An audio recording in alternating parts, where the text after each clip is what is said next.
Yo guys, welcome back to another YouTube live stream. It's me, mrjayowhy. Hope you're having an awesome day. How are we doing on the third day of the new year? So I hope you all are doing pretty well. What can I say? Couldn't give away from you. Right, let's turn that on. Let's do that. Let's put this in a genre of gaming, apparently. Fortnite. Cookie, hello, how's it going? Welcome to the stream. Can't sleep. I mean, it's 9:25, but welcome in, Octane. Flu, how's it going? Typical, how's it going? Welcome to the stream. How are we doing? You're in here early today, by the way, chat. Time zones. Yeah, but anyway, I hope you get to sleep, man. Yo, just want to say hi. I can't stay. No worries, Jesse. No worries. Thanks for popping by. Appreciate it. Right, guys. Well, we've probably got some Fortnite planned today and a bit of reaction content because I think there's a few videos at least to react to. And don't we find one? We will find one, chat. So there's that, I suppose.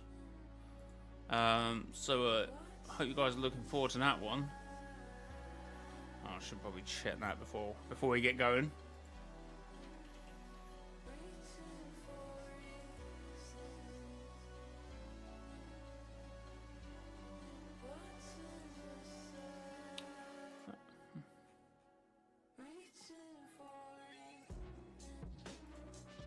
Alright, cool.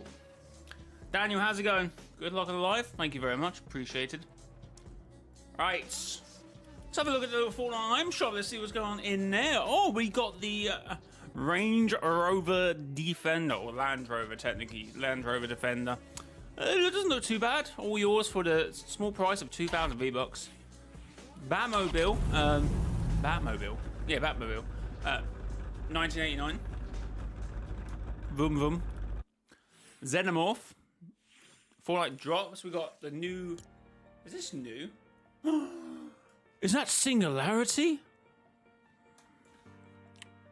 No. Is it Singularity? It doesn't actually look like the model. That...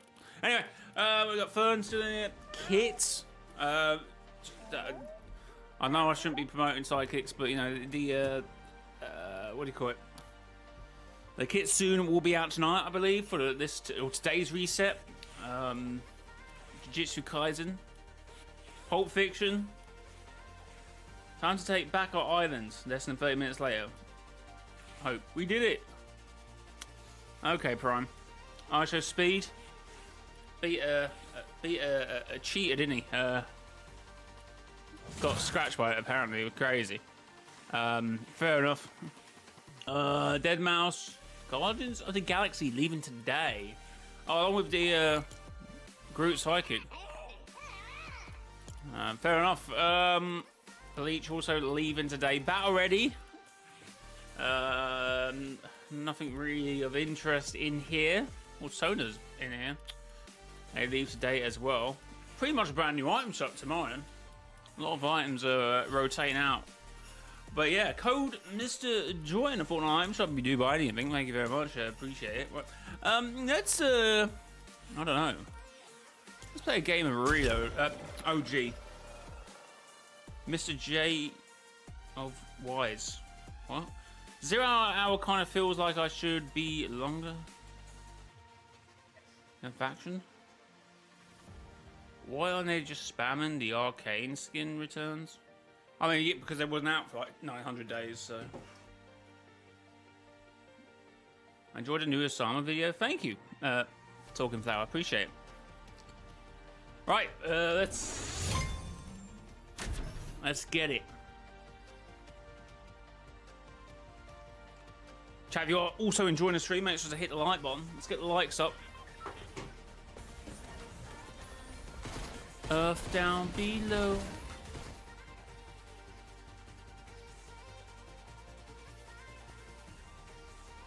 Okay, we're good.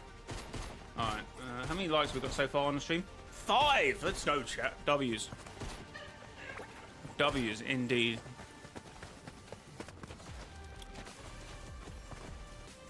When is everyone back to normality, or are people already back to normality, or did people never leave normality in terms of work or school? I don't know.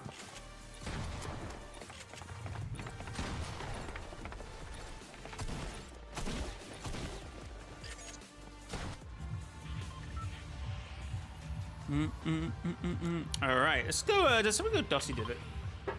Imagine fighting the Dark Presence for now. Oh, because it was an okay. Yeah, but 0 hour is more notable with like I guess a military term, like an operation, I suppose.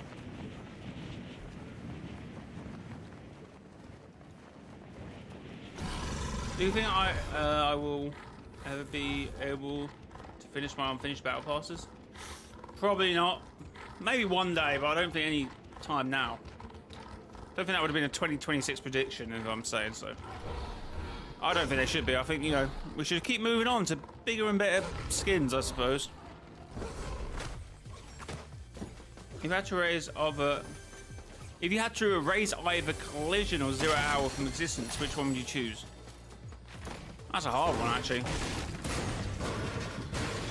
0 hour is obviously quite recent, and it was pretty cool. It was a build-up to all the Dark Presence stuff, but Collision, Mech, and that build-up was really cool. Zero War is obviously connected to it as well. So, no. I think it actually might have to be 0 hour, annoyingly. But it's close.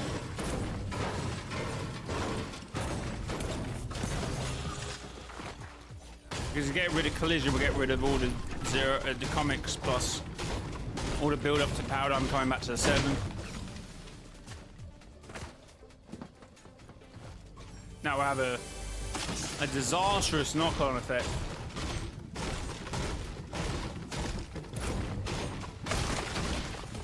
That was a cool event as well.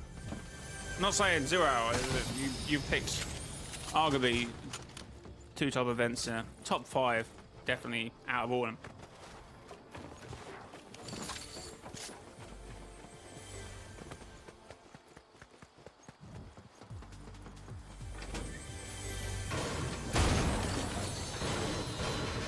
Zero hour over Collision, fair. I just watched my Minecraft dog get killed by a meteor. I blame the 7.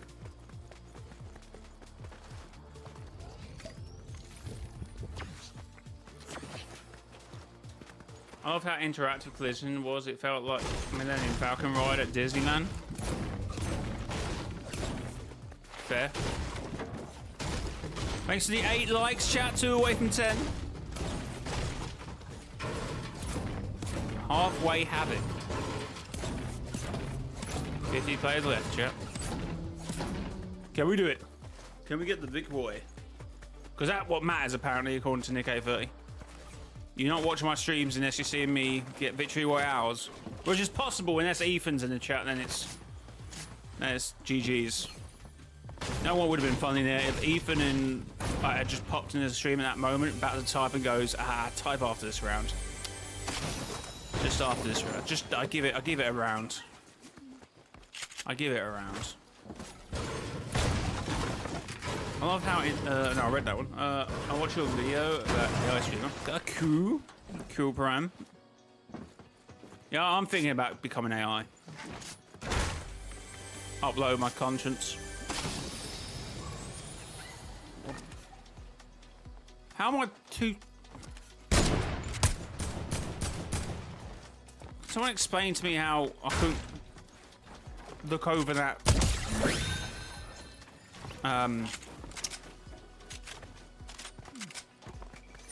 Oh, what I'm saying, over this, you're looking over it. Like, how big are those windows? And they look like they should be... I'm confused. It's not big, is it? What's going on there? Oh, yeah, because you're looking down, aren't you? But then again, I could see him here. Okay, maybe it was just where I was standing. I reckon he's out of the way, we would have been fine, no? Okay, okay, oh, you got this. Okay. Outside, you can't really see that. Oh, I guess you can. Rapid snipes. I was in the middle of that video, but I came here. Ah, well, you can. I mean, you can always pause a video, which on YouTube you can always pause the live stream actually.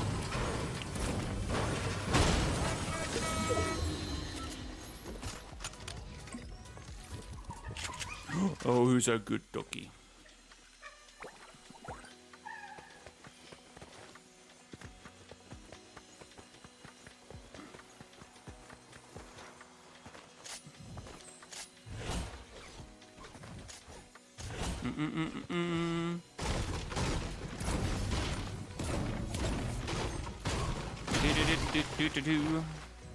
Oh, he's come out of that plane.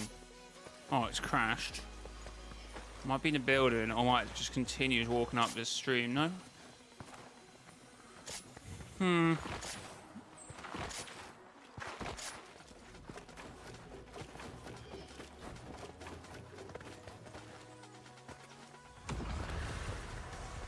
Have we become depressed? Become AI? What's the correlation?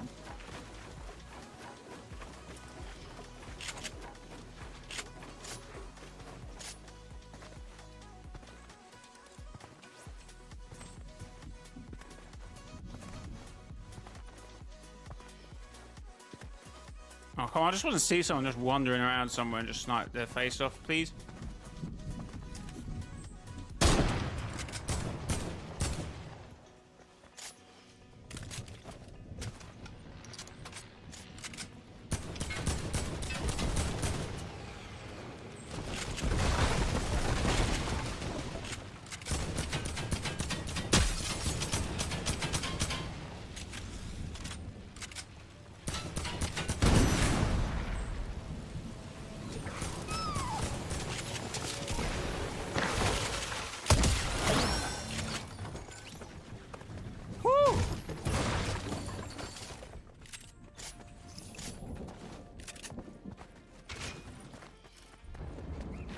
I panicked a bit there, chat. Not gonna lie.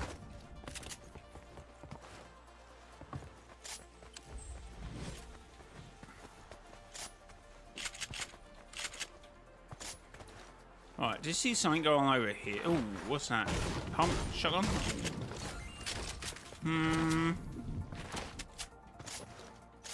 Okie dokie, doesn't seem to be anyone over there. One over there.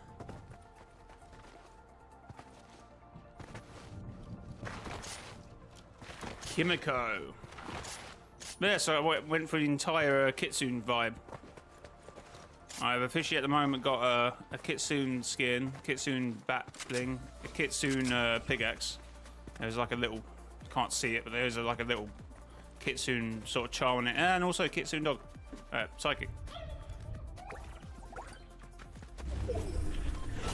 I mean, coincidentally furry, but I mean, there's there's reasons, there's levels behind it.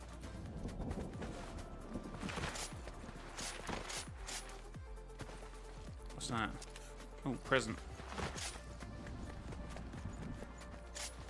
I really hope we get a season which fully delves into the Fox Clan lore. I mean, we kind of got that, to be fair, with the whole chapter 6. That was literally the entirety of the Fox Clan lore to some extent.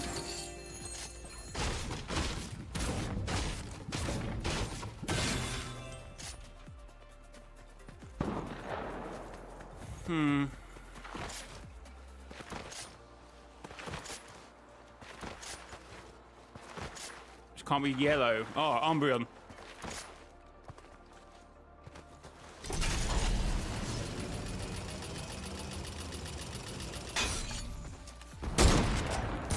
Oh, that would have been a crazy shot. Oh, apparently I've just installed aimbot.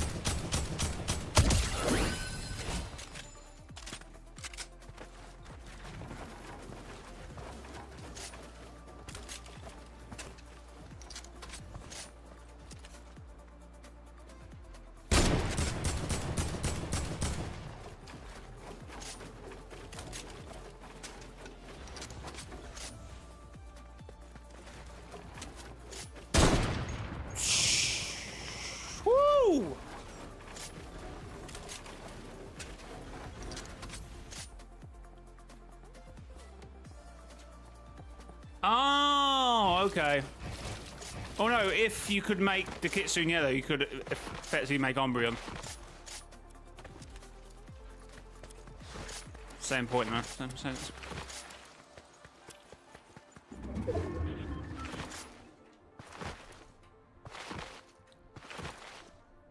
Do you know what happened with Drift and Vi? They were being chased down by a presence, which at the time I thought was chapter 2, season 6 skin. Kado, Kenzo, Kimiko. Does it begin with a K? Is that one?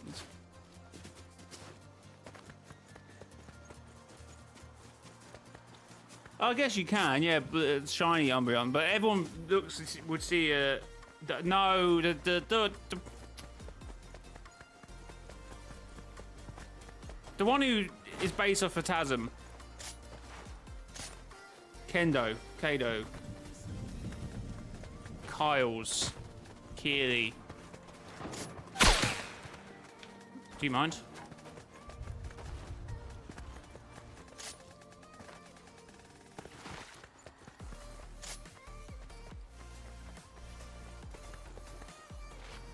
I think you're getting the evolutions mixed up.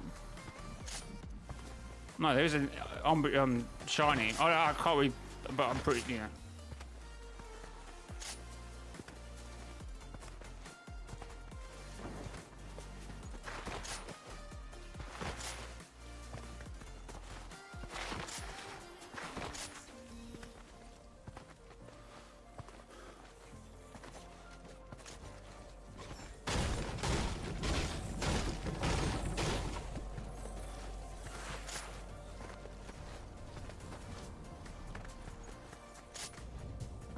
Oh my god, who is that skin? Like, didn't done a whole video about it. I mean, it was like 3 years ago now, but it's a really interesting character. Maybe it doesn't begin with a K. Maybe that's where we're going wrong. Condor. Oh god, yeah, okay. Thank you. Yeah, Condor. So that's why back in the day I used to thought, because it makes sense.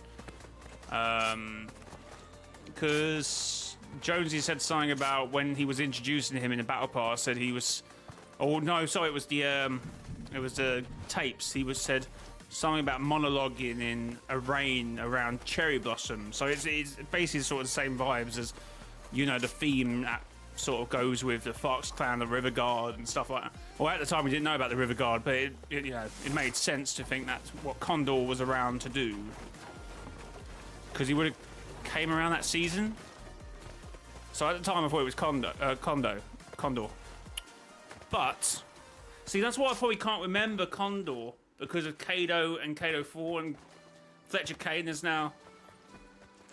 I think I must put it to the back of my head, and when I'm trying to think of Condor, I'm going, see, I'm doing it now, I'm going Kendo. That's probably why I can't think of it.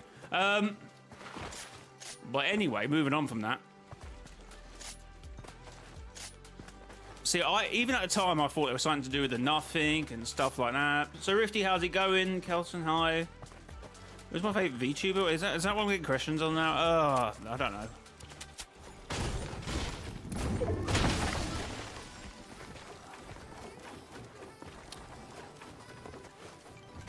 Billion, maybe? If I'm going to watch anyone.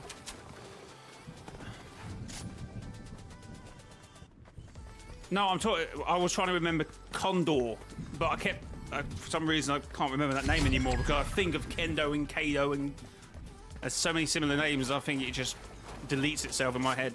Anyway, where were we? Yeah, so I thought it was Condor. It still makes kind of sense to be Condor, and that, you know, old force that hunt them down. It sounds very much like the Nothing as well, and that was my idea, that, you know, Condor was sent.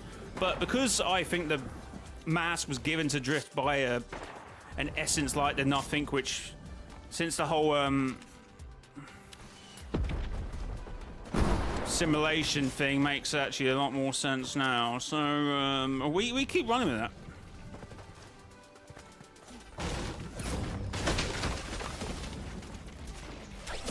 Oh!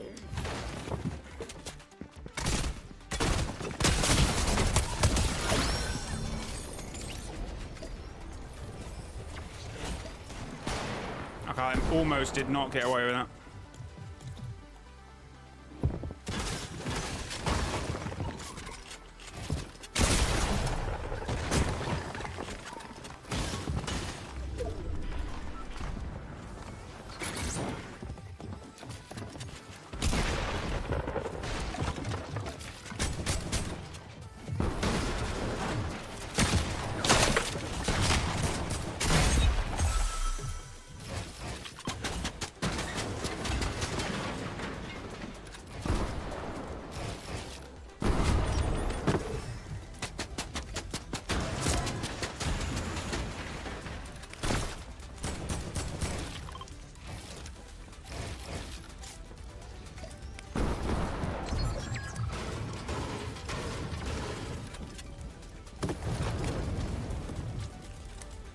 Oh no, well it was going well, Ethan. How are you doing?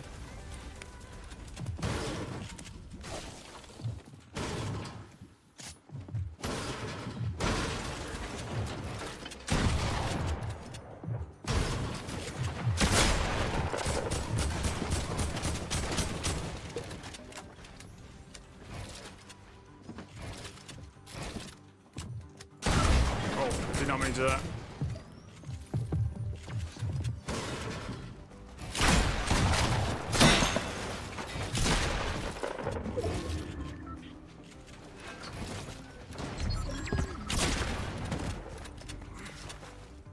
I'm sorry, I've killed like 4 people. God, you're weird.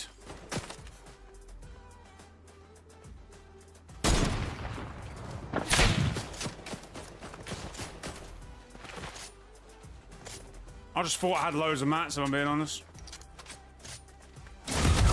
Okay, you're a weird guy, mate. Weird guy. Weird guy, mate. Weird guy. Sorry, what happened there? Did I just not pick up the mats? It's ridiculous. That's actually ridiculous. Dino Fonda power.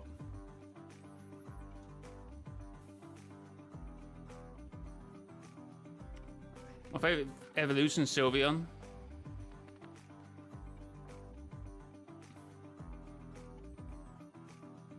Oh yeah, if I'm watching if I find myself stumbling onto VTubers, it's probably going to be Fillion.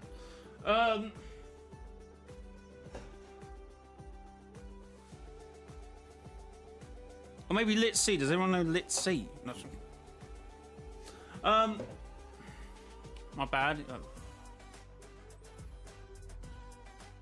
But anyway, we know a lot about the Fox Clan story. I think the Fox Clan are kind of, apart from them, you know, running off again, which we got from Mizuki.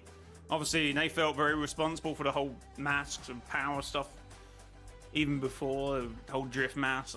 I think we won't be. Well, we got this guy in now, which is, you know, an essence of the Fox Clan, but you know, them masks were a problem. Which Titan was the worst? No, they all did their bit. But go now, have a great stream. Bye, Flu. Thanks for popping in. I just spent 2 hours relearning Master of Puppets on guitar. Fair enough.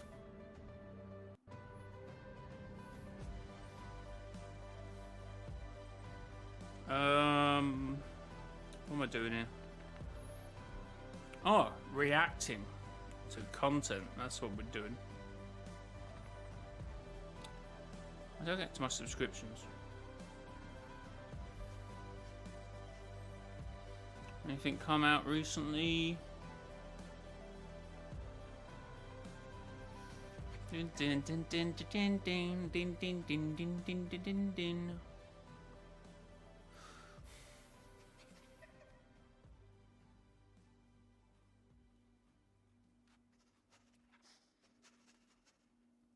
Thanks for all the likes, chat, as well. Appreciated. Oh, that's one we can watch first. Okay.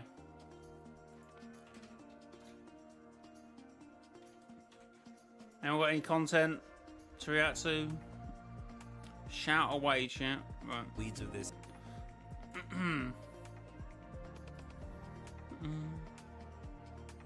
I had the high ground. How's it going? I feel like we get Owen back because of the blue cube style Dark Voyager's battling.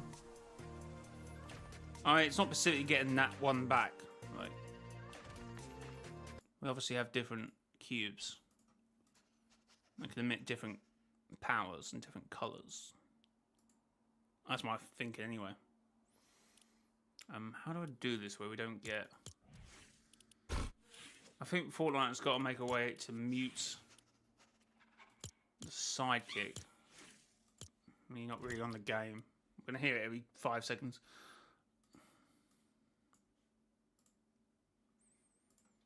You know what I mean, chat?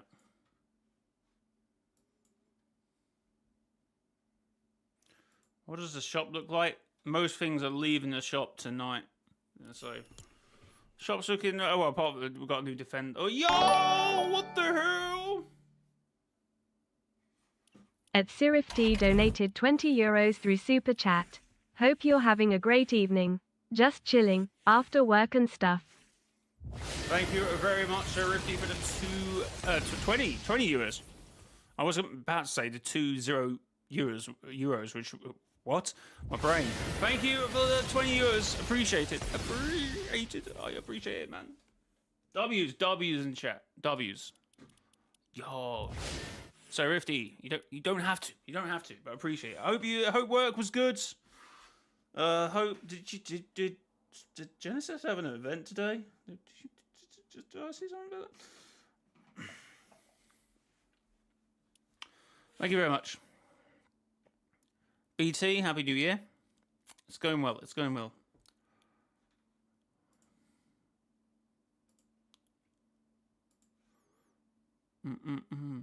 Yeah, W's in chat. Alright, we're going to be doing some reactions, chat.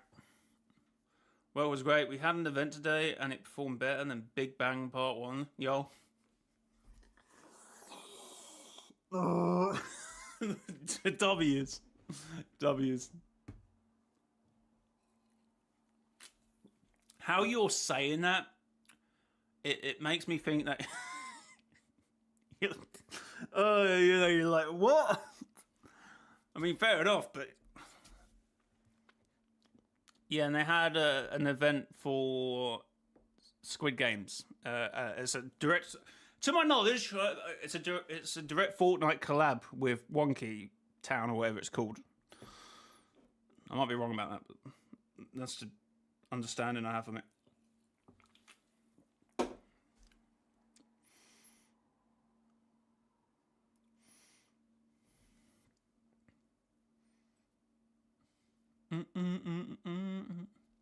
We collaborated with Epic to make a Chapter 7 update, and the event concluded it. Ah, cool. Yeah, because loads of maps got updated with Chapter 7 assets. But they had it from well before. Which is probably why most people knew the theming. Yeah, I don't work until next Friday. I don't work until Monday, next Monday. Well, the following Monday, because I guess the Monday coming is next Monday. Depending on how you look at it, I know it's a very American-British divide, how they've seen it. So I'll make the 12th, essentially.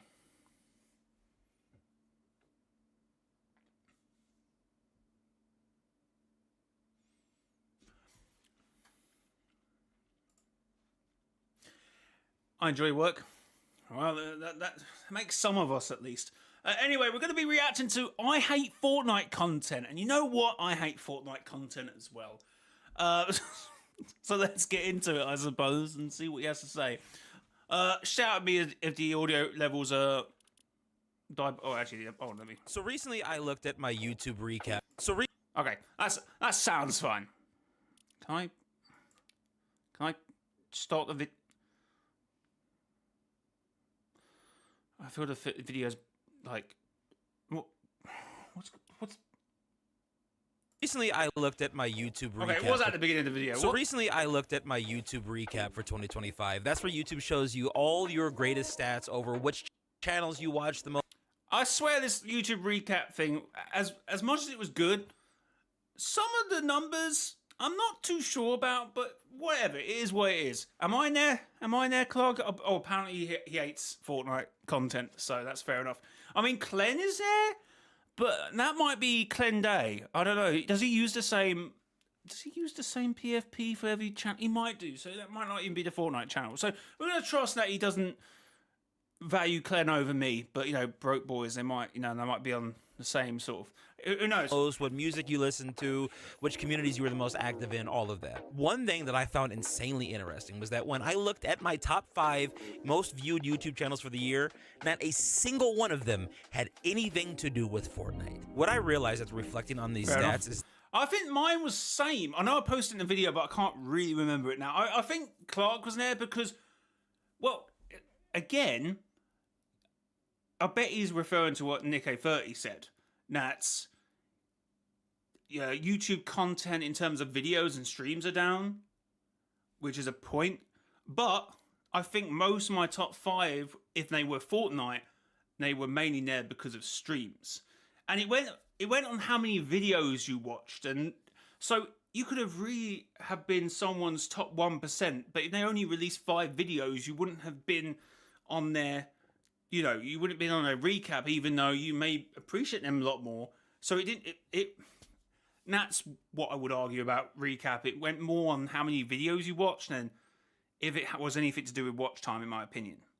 But anyway, if anyone was there for Fortnite content, it was probably because I've also been in their streams. So I watch their videos and their streams that count as more videos. So you're probably going to have content creators who are there who, 1, post more videos, and 2, probably then stream. So I think it was a bit like, you know, it is what it is.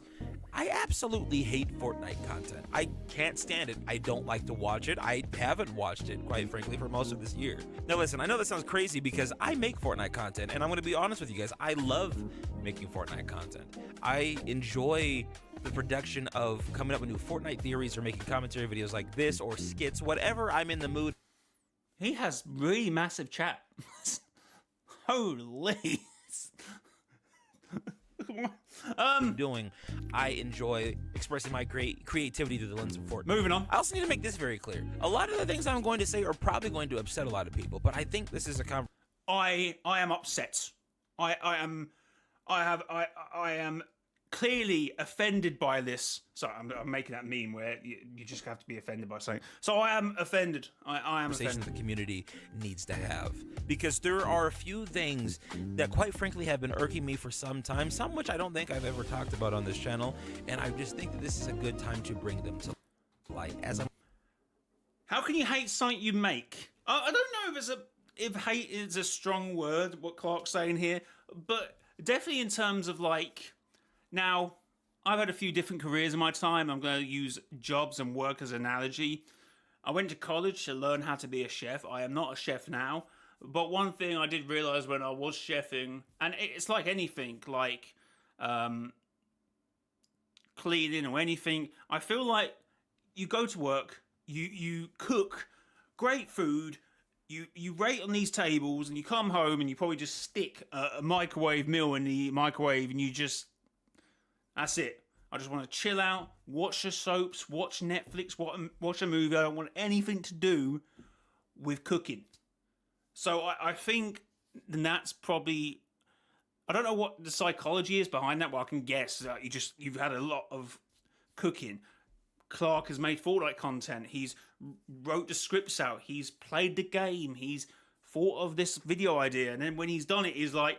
I just want to watch someone watch a vlog. But see, my biggest creator that I watched last year on my recap was a vlogger who's probably never played Fortnite in their lives. And own a farm. So, not Fortnite. Reflecting on what it is about Fortnite content and honestly the broader community that is just a bit distasteful to me right now. The third thing I want to bring up as a bit of a disclaimer before we get into the weeds of this is I don't want you to think that I'm talking crap about any creator that makes a specific type of content.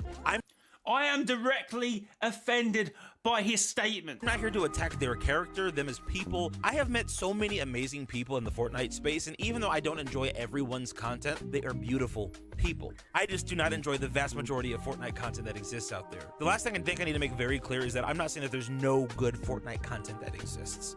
That's not true at all. There are so many fantastic creators out there that... That would be a bold claim, though. If anyone's watching this video, going into this video, thinking that I hate every single Fortnite content creator, that is funny as hell. What's up, Mr. Jayowhy? What's the news today? Watching some YouTubers. It looks like you're having a lot of fun. If you have any more questions, don't be afraid to ask. Fair enough. Make amazing content. As a matter of fact, thank you, you're so bad. I appreciate that. Clear is that I'm not saying that there's no good Fortnite content that exists. That's not true at all. There are so many fantastic creators out there that make amazing content. As a matter of fact, the people whose content I don't like, it's very well put together. From a production standpoint. What did Chica do? Who edited the video? Even if I don't like the content, switch. Standpoint, it's very well scripted, it's very well edited, it's thought through. It fundamentally is good product. I better not see my video now. That'd be about very well edited, it's thought through. It fundamentally is good product, right? Like, it's not necessarily that the content is bad, at least from a technical standpoint. It's just that the content is not for me. Kind of like Teletubbies, right? Like, Teletubbies is not a bad show for preschoolers, but I'm not gonna go out of my way to watch it. And quite frankly, right at this moment, Fortnite content to me feels like Teletubbies. I see what you're saying. But that isn't necessarily a problem. I guess that's just a lion's share of the content. I'm sure there's content creators who play Fortnite that focus on more, I guess, adult themes or more adult conversations. And when I mean just adult conversations, I'm not talking like crazy adult conversations. I'm just mean that conversations more grounded in an adult sort of topics. And there's probably YouTubers that are more kid orientated. So, but then there's not a problem if you're making content like that, because I guess the Teletubby analogy here, there's, you know, someone's going to watch that sort of stuff, so you make that sort of stuff. What the hell do Teletubbies do? Yeah, what the hell? Tinky Winky, Dipsy Lollipop, what do they do? Actually, you better be careful. They could end up in Fortnite. just... When I watch a lot of Fortnite content, especially in the short form feed, I feel like I'm being talked at, not talked to. I don't... Yeah, I think this might just be a problem with shorts. See, that's the same... Shorts are very much driven to that sort of audience, where more VOD content will be driven to more adult topics. I've got to find another word to adult, but I'm sure you know what I mean, chat. But in terms of shorts, yes, I was scrolling through shorts and I accidentally clicked live. I clicked on a live stream, and then you start scrolling down, and then each one is a live stream after that if you click onto the video. And I got someone doing the pen apple thingy, the new meme that's around, the new trend of that song, 1, 2, 3, and they have to do it in the beat to it and stuff. I'm going, okay, fair enough. And then the next one is some Roblox thing, and then there's these Roblox AI content creators who are the Roblox character is singing that song from K-pop Demon Hunters, Golden, but it's in like brain rot. And I'm like, just shorts are definitely not catered most of the times to adult content, unless you're on shorts more often. Then I think you do tend to get more less children orientated shorts. So I think that is that, to be fair. I feel like I'm having a conversation or learning something new or insightful or seeing a different aspect of the game that I've never seen before. It feels like the same repetitive, rebranded content over and over and over again between different creators. Especially amongst the top creators in the space. I feel like for the majority of them, I could watch their videos on someone else's channel. There isn't really a whole lot of difference between the type of content that's being put out. I think the biggest reason why this frustrates me is because I came up in the era where Fortnite, when it first came out, when the game was brand new, all the content was so authentic, and that has been lost, and it. Yeah, but it has been lost. He's not wrong, but the content was literally record gameplay, and that again goes back to Nick A30's point about watching content because of the victory royale. In the early seasons, maybe season 1, season 2, and that was maybe what people wanted to see, good gameplay, but then it became more personality based. And at least for many years afterwards, it wasn't that until it became this more like, I don't know, sort of catered towards a certain audience and a younger audience at that. When these days it was just Ninja getting some victory royales, playing with some content creators and having talks about this and that. And who knows what they were talking about at the time? I can't remember, but it was very more personality driven. When obviously most of the stuff nowadays are, I hid in Tim the Tapman's bathroom. I went over to the other side of the world to play in this hide and seek tournament. Well, I don't know, but you know what? That's what it is nowadays. Hurts. I feel like everyone is trying to fit within a certain archetype. There's this family-friendly PC persona that must be adhered to at all times, and if you stray away from that, you kind of get ostracized or put on the outskirts of the community, especially when it comes to like events or doing things in public or collaborations, right? And I'll get to more of that a little bit later. Yeah, there was an interesting point that Ninja made when he went family friendly, apparently, and he felt like forced to do it to adhere to others or something, which is crazy. One of the biggest content creators at the time, the biggest streamer actually, to having to do that. It is what it is. I know, right? It was never anything more than just basic gameplay, and that's what everyone was doing back in 2016 to 2019. And obviously, commentaries. I do commentaries, but back in the day, that's Call of Duty. That was what Call of Duty was. You would just have someone getting some kills in the background, and it wouldn't be live commentary either. It wouldn't be live commentary either. It'd be just gameplay, pre-recorded gameplay, and it'd be like chatting about, I don't know, how they lost they brought some eggs from Sainsbury's or something, and that would be the content or something. It would be something so like left the field, but people would just be watching it going, I completely understand where he's coming from. And most of them wouldn't be able to do that because they were like just kids watching it. It was a weird time back then, I think. Maybe I'm misremembering the COD era, but I feel like that's what the content essentially was. Or it'd be talking about personal life, getting girlfriends or something. That's basically what content used to be. Just nothing really to do with Fortnite. That was just Call of Duty sort of gameplay behind. But then it split, didn't it? You had maybe it did.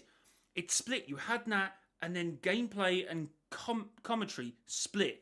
Because obviously there was an era where you just had people doing the knife game from where they just bounce around. Oh, is that from Counter-Strike? Is that one of like the mini games from Counter-Strikes?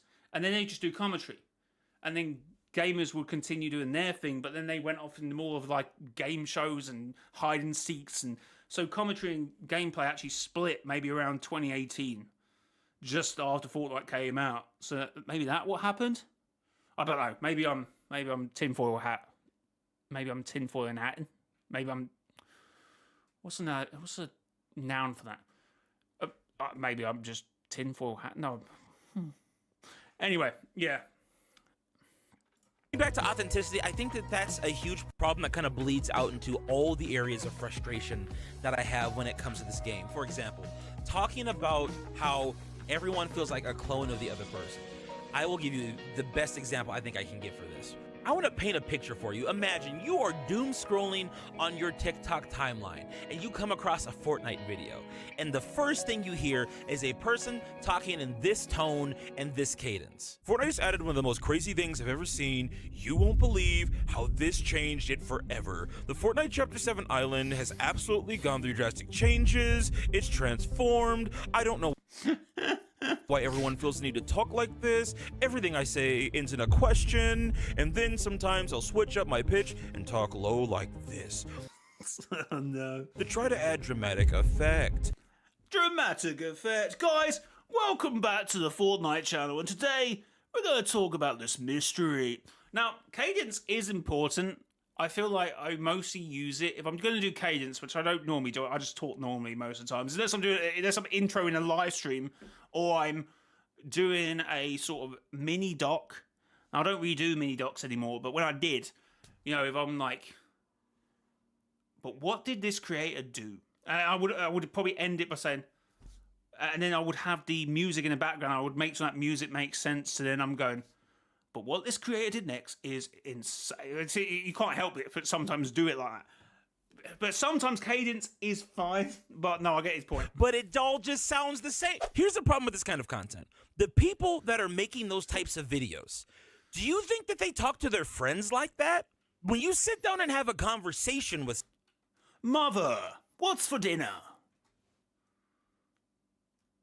somebody, do you talk to them like that? Imagine that for a second. You're sitting there, you're asking your friend, hey, John, what do you want to eat today? And John comes back to you and is like, I heard that McDonald's is getting rid of their all-day breakfast, so maybe we should go down and get a McGriddle and maybe a hash brown, and I could really go for an orange juice. John, what the are you doing? No one in their right mind would have a conversation with a human being like that. And sometimes when you watch these people on stream, the vocal inflections, their tone, their cadence. Oh, yeah, it doesn't matter. To be fair, Clark has had this discussion with us before, back in the day on a couple of 0 Point podcast streams. And he was saying this as early as like 2022. He was like, why do people do that? Why are people... That was a natural vocal change. That was how high I went there. But that's just me. But yeah, he definitely has brought this up before in terms of the vocal cadence. Their diction is completely different than how they are in their content. But look, maybe it's the case that a lot of these people just don't know how to be themselves on camera. Like, it takes time to get comfortable in front of a camera and be able to talk in front of a camera. Even I am still getting comfortable with it after doing this for 4.5 years. But listen, this is not a speech and debate class, and I'm not trying to sit here and try to teach everybody how to be the best orator. That's not the goal here, but it's just like, man, I wish people would tap into more of their own personality rather than feeling like they have to fit in some kind of box. I don't think this is mainly to do with, like, having to be family friendly. I just think, for whatever reason, shorts, that cadence works well because it is to more of a younger audience. And obviously, being more animated helps in that sort of sense. Like, I get really annoyed when people, because I think there is a spectrum to family friendly. And I hate when people say I'm family friendly. Now, in terms of like my tolerance to swearing on stream, or I'm myself swearing, that's nothing to do with being family friendly. That's just to do with how I feel like I was brought up. Like, if I don't really need to swear to add anything to the conversation, I just won't swear because it's pointless. Like, I used to watch a load of my content back in the day when I was a little bit more thingy, where I feel okay, maybe I will just add a bit of, because I don't know, as I said, I normally wouldn't do that, but I guess I was what's the word I'm looking for?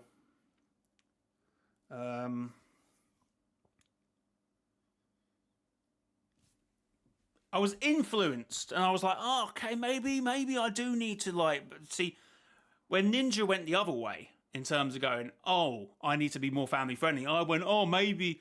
Anyway, it's just a load of rubbish. You watch back your stuff and you're like, I haven't added anything to the content. Like, so what I'm saying is, when you say family friendly, you're talking more like most conversations. But I still think you can have very like grown up conversations, and not for it to sound like you're on the line of not being family friendly. But I feel like people hear family friendly and expect you not to swear, and that's just all it is when it's a bit more of a spectrum. You know what, Stewie, I want to say curse words. Yeah, is that, you know what I mean? It's like, it doesn't add anything to the content. Like, anyone who says, oh, I'm going to be family friendly, I'm not going to try and swear, it's like, well, I feel like people should do that, because I feel like if they go back to their content and watch their content, it's like, why am I swearing so much? It doesn't add, it makes it almost unwatchable, because it does. I don't know, but that's why I don't swear. It's nothing, in my opinion, it's nothing to do with being family friendly. I looked back at my content and went, one, I was influenced to do this because I thought it was cool. Maybe I did. I don't know. I'm trying to think back.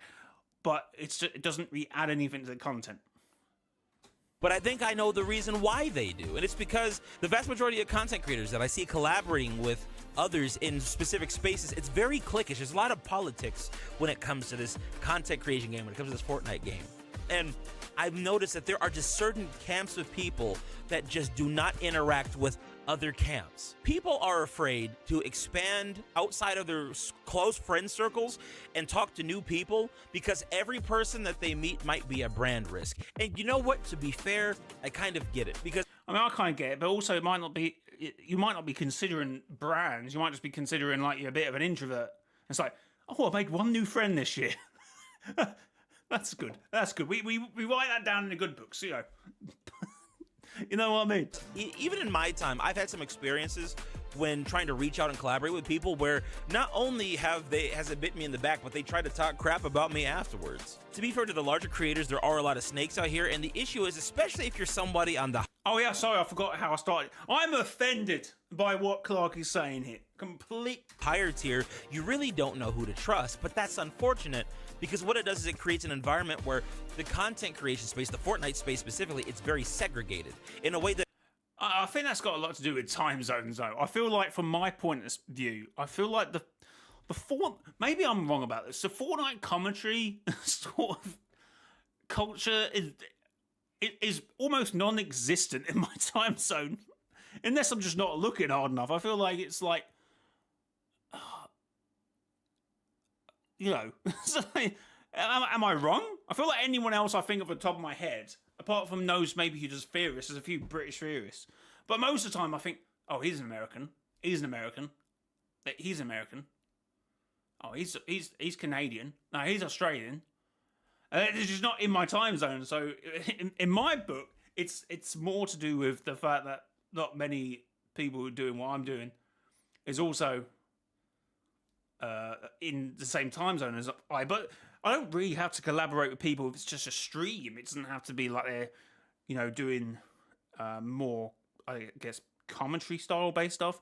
But then again, he goes back to you probably go back to Clark's point about being like, what's the question? What's the word?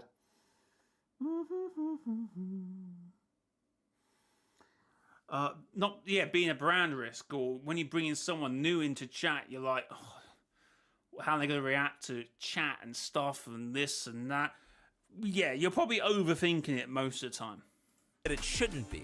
When I look at the Fortnite community, there's like 3 different tiers to content creators. You got the guys at the top. A lot of them are the legacy content creators. You have guys kind of in the middle like me and Loot Station. We're kind of known around the space, but we're not like super famous, but we do have good followings.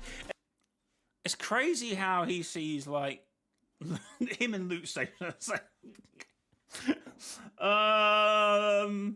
no. That's no. You know what? That's fair. That's fair. And then you have guys that are like below that are kind of up and coming. And listen, some of the up and comers have really good followings, really strong communities, and they make fantastic content. The follower count, even the view count, doesn't even tell you necessarily the quality of the content that's being produced. However, the more you get into the weeds, especially when you start going to conventions, you start to see these little cliques that are being formed, and you see certain people only wanted to talk to certain people. And then you start to wonder, why do certain people only collaborate with other people over here? Because it's Loot Station is Loot Station's 55. Like, you know, if you just went and talked to Guy B over here, Guy Z, and you would have a fantastic time on stream together. You could make some banger content. You could step outside of your comfort zone. Outside of worrying if people are going to snake you or not, I honestly think a lot of it just comes out of fear. But also, once again, and this is something that was illuminated to me by members of my community, if you do not fit a certain archetype, a certain family-friendly archetype, that is definitely going to limit the amount of people, the certain types of people that will reach out to you and collaborate. But here's my thing and my policy. I feel like most of the time, for me, it's like time zones. Or it's just I'm busy. And for commentary, it's hard to collab. Because it's like you both got to come with the idea. Like when I collabed with Glenn on his video, now, I had an idea, but then it just didn't really sit well, so I didn't end up recording the video on my end, which I didn't mind. But Ken was like really confused by this. I went, I don't care. So, oh no, but you know, it's a give and take relationship. I'm like, I mean, it doesn't have to be, but that's me. It's like, oh, you must want something from me, sort of thing. But I'm generally not really like that. I'm like, I record it. People could invite me to record all the time, and I just won't record on the other end, just because one, I either don't have an idea, or for commentary, it's really hard to try and like get the video idea to work and make sense. Like, it is hard. Like, it's much easier for someone to just go, oh, we're gonna do a hide and seek challenge, and we're gonna have to find me. So in that way, it's easier just to collab. I feel like from commentary, it's gonna have to be like do a stream, and if you end up talking about something on stream, making that the video. I don't know. I never want to sacrifice my authenticity for the sake of a bag or for the sake of more collaboration. This is what you start to realize after you've been doing this for a while and after you've accomplished certain things, right? Like, I'm not really trying to prove, me personally, I'm speaking for myself here, I'm not trying to prove myself to creators that are larger than me. I'm trying to be the best content creator for my community, for my... Yeah, I don't care if Clark's got 90,000 subscribers. my family, and to further my career with the goals that I have in mind. And listen, I love the Fortnite community. I love my time in the space. And like I said, I love making content, but God bless, I just do not enjoy watching it. It's become such a chore. It's so boring. It's so safe. Even I had to sit down with myself and ask, what the hell am I doing? Like, there were certain things that I knew that I was good at that I just wasn't doing for a while. And I had to kind of get back to being a bit more experimental with my content this year. And praise God that I did, because I learned so much by not staying in one specific box. The last thing I think bugs me the most, and this one is really the big one, it's not just the segregation that we have between the different kinds of cliques in the Fortnite community, but just the level of venom that exists between different groups of people. I will see content creators on that lower tier going for people on an equal level as them or even above them to try to bring them down to get views and get clicks and to talk mess about other creators, regardless if it... If I'm talking about other creators, I'm talking about it because I believe in it. I don't care if it gets views. I don't care if it gets anything. Like, if I'm going to say something, I'm going to say something. I am going to say it with venom. I feel like, well, with calculated venom, so we say. I don't...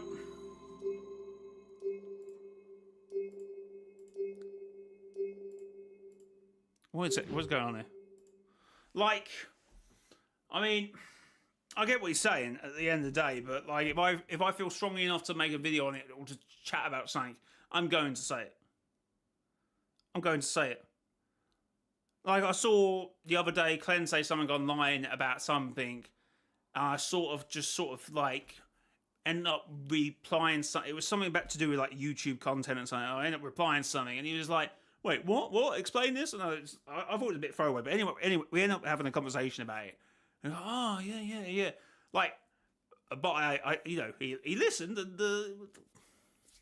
that's why he tweeted the other thing out a few days ago. Because, yeah. But that's a little different in my eyes. But look, Cypher said some stuff I didn't like, and I commented on it, and then you know, he said, well, no, and I said this, and you know, but it is what it is.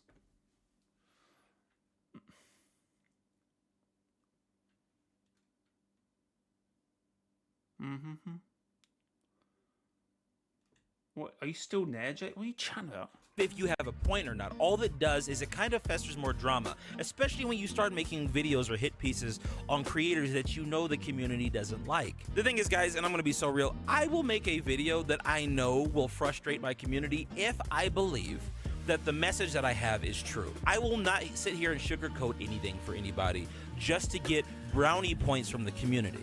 And sometimes I feel like the videos that are made, even if there are a lot of good points that are made in that piece of content, I feel like the people that are making the videos are doing so they can feel warm and fuzzy and get the pat on the back from the rest of the Fortnite community, because I am personally offended by... No, so...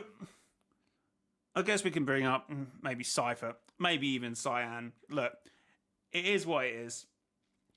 Like, bro chatted all this. Like, yeah, he is hate, but he's a great creator, great editor. I say that in the videos when I'm saying it. You know, he's probably not talking about me, but I'm just saying from my point of view of people watching this. If I don't comment on this, they're going to think, well, you did a video about Cyan.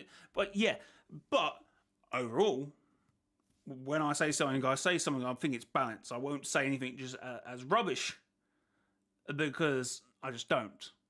So that's my opinion. So it's not a hit piece or this or that. It's just that's how I feel, and I still probably haven't really changed my opinion. And Bro came back, so yeah. I mean, he still wants to take the odd shots to the old Chapter 6 and Chapter 5 stories, and that wasn't even the point of the video, I don't think. But we've moved on. He is what he is, and honestly, I feel like.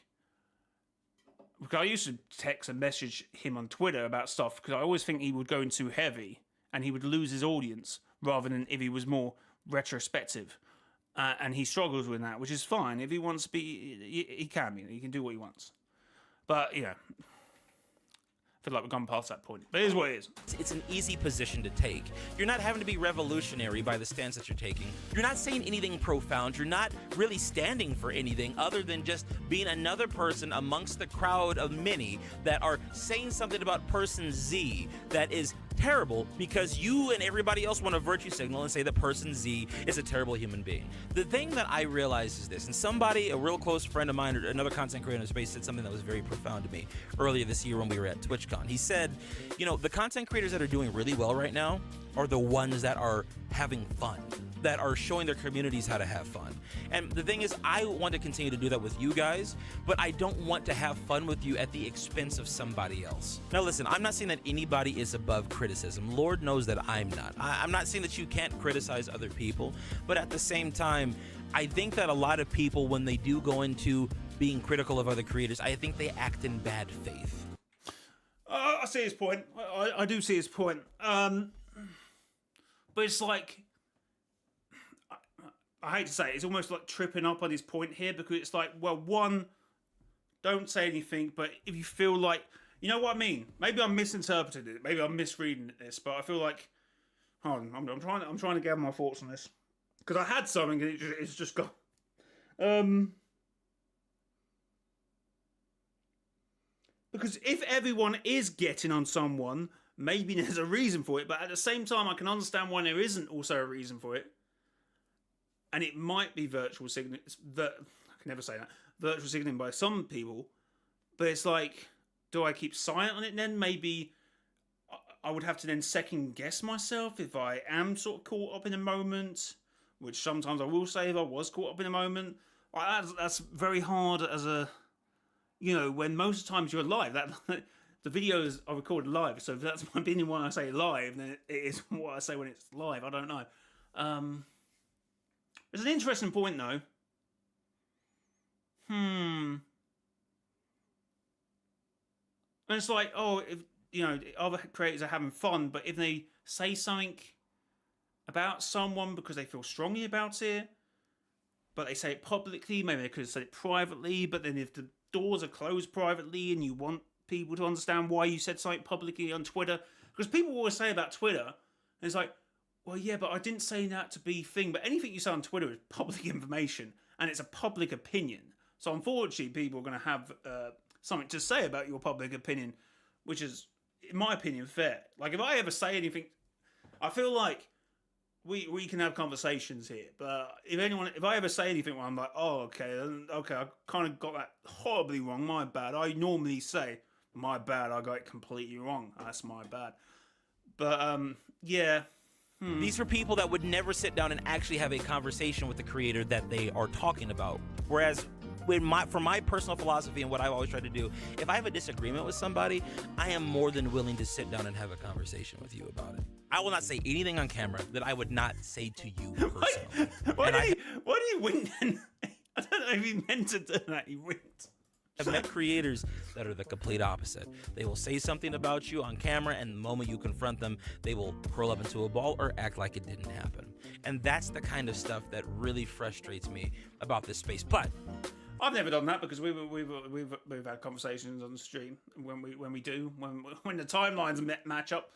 Yeah. This is the nature of entertainment. Whether it's Fortnite commentary videos or Hollywood or the music industry, it's the same thing. Anytime you're having to deal with entertainment, it's egos, and it's always about managing and balancing out the different clashing egos. I love building relationships with people. I love building bridges. I love the friendships and the relationships that I built over the last few years by doing this. I have met some beautiful people, and I am so excited to see what next year brings. But if I'm being quite honest with you guys, Fortnite Bro, JoJo's gone ham, by the way. content, at least me absorbing it to any serious capacity, it's just not going to be there.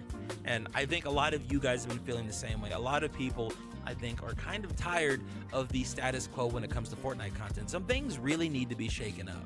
Part of what spurred me to have this conversation was the last video that we made, where we were talking about how Fortnite is kind of growing up. And I think it's I feel like one point and one creator, and I always like scratch my head when they say something on Twitter or they say something in a video, and they like, God, we would love to hear this guy's opinion, which he did eventually do a video, was courage. And he would say this, and I think, God, I would love to hear that content. And then 9 times out of 10, he normally wouldn't do the video. But then he did the video. And I was like, okay, this is cool. And I mean, some points were a little bit rough. I feel like he handled himself much more better on Twitter than actually recording the actual content himself. But in terms of like, yeah, like, but instead, Courage will release videos about, you know, about Fortnite, about fashion shows, about this, and we don't really hear their opinions on the game. But I still don't think, that's not me saying that every content should be commentary. No, that'd be boring. That'd be too far the other way. But yeah, I feel like he's, you know, definitely the high-end creators need to like switch up their stuff, and even us, to be fair, we need to continue to grow and switch up our stuff as well. It's time that the content creators start doing the same. This watered-down, safe, family-friendly, ultra PC content is just not going to do it. And yeah, okay, that's a PC, family-friendly, should not be said together. I feel like there's a spectrum to family-friendly, or family-friendly, or friendly family, but there isn't really a spectrum to PC. I mean, you either are or you're not. But is there? Yeah, you're either PC or you're not, are you? When family friendly is a bit more of a, you know, people say I'm family friendly. As I said before, I've already done this point, haven't I? But I choose not to swear, and I feel like I've been doing it so long now, I just don't swear because I don't feel like it adds anything to content. But we do have adult conversations. I would say this is a conversation we're having. So you know. once again, this doesn't mean that there aren't other content creators out there that are more edgy, that do crazier stuff. But when you look at the totality of everything that I'm bringing to the table here, I think we as a community have a lot of things that we need to work on. And moving forward into next year, even if Fortnite doesn't end up becoming my primary focus. I'm sorry I keep interrupting him. But in terms of like a watershed on TV, like you're always going to be top heavy with... Okay, the spectrum of family-friendly content creators are going to be a higher spectrum than those of you. You think, oh, you got the soaps, you got the soap operas, you got the films, and you got the comedian shows. And they're always on at 10:15 at night. So hopefully, Mrs. Dot from down the road doesn't phone up and go, "Oh my God, I can't believe you said that about this and about that." Like, it's not even a Fortnite content issue. It's just a TV media issue that... No, content creators want to play it safe 9 times out of 10. This anymore. I still want to be a positive light in this community to some degree. I love the community I built with all of you guys, but I think moving forward into next year, it might be time to make some drastic changes. And very good video from Clark there. I think it did bring up some good points. I think it did bring up some very good points. Yeah, I did feel like I don't know, the point about, oh, do you choose to say something or not? But that's kind of culture we live in. Or do you, I don't know. I mean, there's some food for thought, I suppose.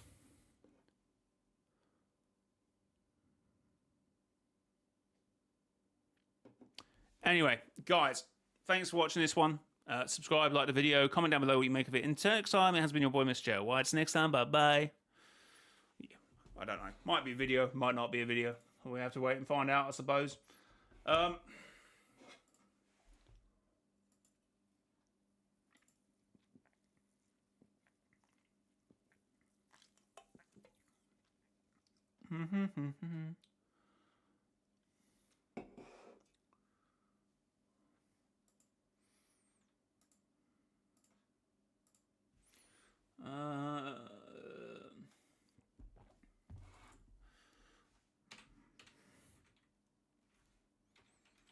Anyone? Any conversation?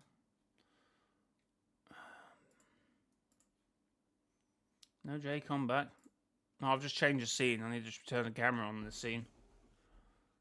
Dun, dun, dun, dun, dun. Dun, dun, dun, dun, dun. Hmm.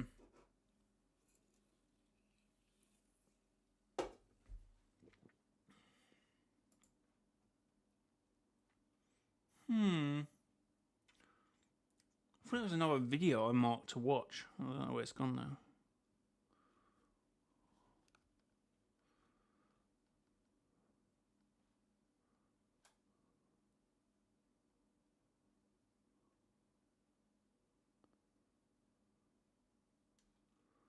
Dun, dun, dun, dun, dun, dun, dun.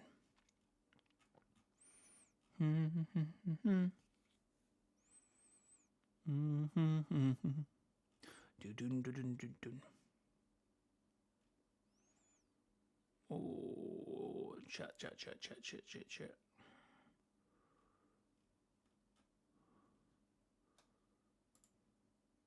Is Metallica in the shop? I don't think so. Thanks for the 17 likes, chat. 3 away from 20. Appreciate the support on the stream. If you do buy anything in the Fortnite item shop, consider using credit code Mr. Joy in the Fortnite item shop. #ad, #epic partner. Thank you very much.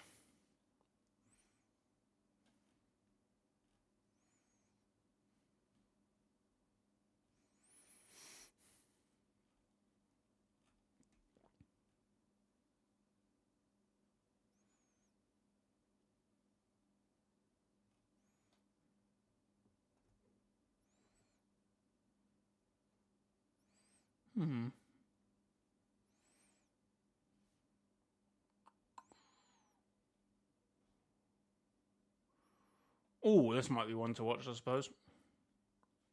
It has been a month.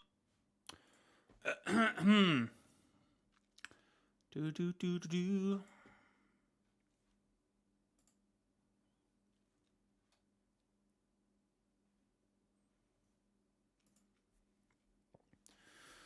Okay. Oh, okay. Yeah, I'm just trying Marvel Rivals. It's not bad. Well, of course it's not bad. Why would Marvel Rivals be a bad game? Why would they be? So, talking about Clark's video about open your eyes to collab with new people, I've had like 50 people say I should collab with the Big Craig. Oh, he's got 616 likes. Marvel. Anyway, Fortnite Chapter 7, a month in. I was also thinking about doing a video like this. Or then I also thought about doing Lego, because Lego turned free or something, didn't it? A few days ago, or today, or something.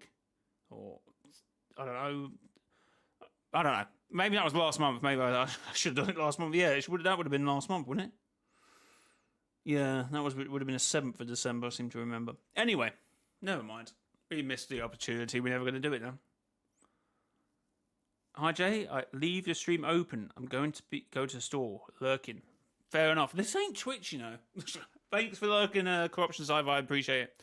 Right, so let's see how Craig, the Big Craig, feels about Chapter 7 a month in. Why is he using the Chapter 2 thing? Anyway. Month since Fortnite Chapter 7 released. It has been a month since Fortnite Chapter 7 released, but if you'd like to get specific, it's been a month and a bit. Now, we've done the first impressions video. We did the other first impressions video, but guess what, baby? We have to do the first impressions after a month of being in Chapter 7 video. That's right, you heard me correct. Is he going to keep this up? The 2 months impressions of Chapter 7. Probably. So we're starting the new year with a video that we've done already 2 times, but this time it's been longer. So let's start with the map. I won't lie, I still like it. The addition of Clausey Lodge. That didn't sound... You know what? I still like it, but it sounded like a massive bot now. But that stupid name. They should have called it I mean, Kim Kardashian has been in since then, so he might want to mention that. Clausy cabin, you flipping idiots. Why don't they hire me? Whatever. Longer. So let's start with the map. I won't lie, I still like it. The addition of Clausy Lodge, but that stupid name. They should have called it Clausy Cabin, you flipping idiots. Why don't they hire me? Whatever. The addition of Clausy Lodge was a very good addition to the map, but it really helped fill it out just a little bit more than it needed to make it feel a little bit better. It was a good addition. I like the lake being frozen over. That's pretty good. It was only meant to be a 5-second timeout for whatever you said, and I accidentally did 5 minutes. I'm sorry, Prime. Still feel like we could put another POI between Lethal Labs and Studios, but whatever. It's not that big of a deal. Yeah, I see that, but I still think there is an issue of overfilling the map in its first season. I still think this map, obviously, is very much got its final nail in the coffin already because of how dense it already is in terms of locations and biomes and this. Why can't we just start off with a nice green map so we can have loads of variation and changes? But no, obviously, the new Fortnite era wouldn't allow that, wouldn't they? My personal favourite POIs are Sandy Strip, Tip Top Terrace, and Wonky Land. But then again, there isn't really a POI on the map I don't like. They all... Yeah, but is that going to be a problem, though? Because I'm starting to feel... I like the map, I like the POI, but I don't know. I said this about... which was a great map in hindsight, but Chapter 3, I felt like everything was great, but nothing stood out. But that isn't a problem. But I feel like everyone keeps asking, what's your standout POI? And I don't, they're all very equal. They're all very good equally. Which, I don't know. I always feel like it needs... Lethal Labs with the 0 point being there is arguably one, but in terms of storyline. So, stand out against each other in fun and interesting ways. Like, each POI has character. Wonky Land has the minigame thingy, Sandy Strip is the gemstone or whatever it's called, and the wax figures, and Lethal Labs has a constant 9-year-old guerrilla warfare scenario happening there at all times in every match. Seriously, if you watch my Long Craig videos, which you should totally do because I edit them now, you'd know that the kind of terror and war crimes that occur at Lethal Labs, and it is not okay. At this point, the only POIs that don't...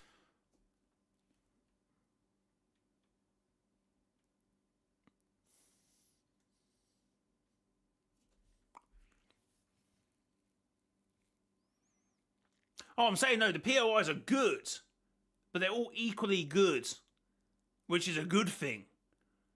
But nothing is like, which stands out, which makes people, and not me personally, but I'm saying I feel like that makes people have a very like weird opinion of the map, because there's an awful lot going on, and it's the first season. I don't know, I'm just forward thinking further along. You know what I mean? Classified Canyon, great POI. That's actually probably a little bit more standout. Then obviously, as you know, 0 Point Shard Crystal, Wonky Lands, they're all very cool. But it's like, this map doesn't have a tilted towers. We might be being a bit harsh, but yeah, that's what I'm trying to say. But they're all, maybe they're all tilted towers. Which obviously, because I am starting to hear, well, this map's not it. There's something wrong with this map. And look, I'm just hearing what the community's saying, and I'm trying to like, you know, put my thumb on what that is, and I can't. But that might be it, because everything is good. Then everyone just goes, oh, nothing stands out, no. Don't really know that well. Our Latte Landing, 4 Fields, is that what it's called? 4 Fields, that doesn't sound right, but I think that's what it's called. Bumpy Bay and Rip Tides, but I am a certified expert on everything else, so you know. Now is probably a good time to mention that I haven't actually played Fortnite in like a good 2 weeks. I haven't been playing Winterfest out of protest because of what they did to the Winterfest presents, and as I was about to say, that means he doesn't have any gifts. Crazy. How can you miss out on cheeks? you can see, my protest is going very noticed up at Epic Games HQ, but don't worry, we'll get to Winterfest later. I never touched on the Battle Pass in my original First Impressions video, so I'll do it here. It's alright. I don't care for the bride. Kat Holloway is cool, I like her. The lion guy is pretty okay. I don't care about that Iron Fist guy, like, not even a little bit. That girl who broke her arm, I literally don't care. Like, my guy, get off the battlefield if you have an injury. It's basic science. Marty McFly is fine. Big Chris, or whatever that one guy is called, is cool, but he became even cooler when I found out they had a mask edit style, which made me very happy, and it raises him up to an A tier in skin review. Finally, we obviously have the Dark Voyager Reality Redacted, who is by far the best skin in the entire Battle Pass, and I cannot wait to unlock him. Eek! I'm so happy. I like. See, but that's the point. I think the Battle Pass is okay, but there's a standout skin in the Battle Pass, which goes back to my weird rant. I feel like as I'm getting further on in this video, I feel like maybe we might have been a bit harsh on the POIs, but that's what I'm trying to say, is that they're all so good, there isn't a standout one, which for Fortnite community becomes a problem. A weird problem. I know, I can't put my finger on it. But yeah, because the Battle Pass has a standout one, I feel like everything in Fortnite needs a standout item. It's like, if all the weapons were good, everyone would go, oh no, we need a bad weapon against a good weapon, because that's how loot pools should be, and there's an argument to that. You know what I'm saying? Like that they redesigned the Battle Pass to allow for more freedom when choosing what you get, but it's also probably not a good idea because someone like me is going to choose the skins I want first, then for like half of the Battle Pass I'm going to grinding skins that I, quite frankly, don't really want. I also don't like that they locked edit styles behind the Metaverse Game Modes quests. Like, why did you do that? What happened to play your way, or whatever that tagline was? Fortnite. I said that in my video as well, actually, whichever one it was a few days ago. I'm like, I love the Metaverse, the Fortnite Metaverse, but don't tell us what games to play. I am personally offended. I cannot play my way when you... See, no one's going to understand the thing I say there if this becomes a video, because that was in the last video, so no one knows to... You were forcing me to play things that are not my way. Bad change. Bad. Right, okay, let's get back into the gameplay. I'm still very happy with the loot pool as a whole. I love the focus on gunplay instead of some of the wacky ass superpowers and gimmicks, and I'm gonna enjoy it while I can, because I know next season there'll be like 2 guns in the loot pool or something stupid like that. I mean, Norse theme, we're gonna get Force Hammer, Odin's bolts, the Aegis Champion's Shockwave Hammer. But I do have some notes on certain weapons and items that I find interesting, and by some, I mean fucking all of them. First of all, the Enforcer AR. I am sorry. I've been clowning this thing for the past 2 years, calling it rubbish, saying it's poopy.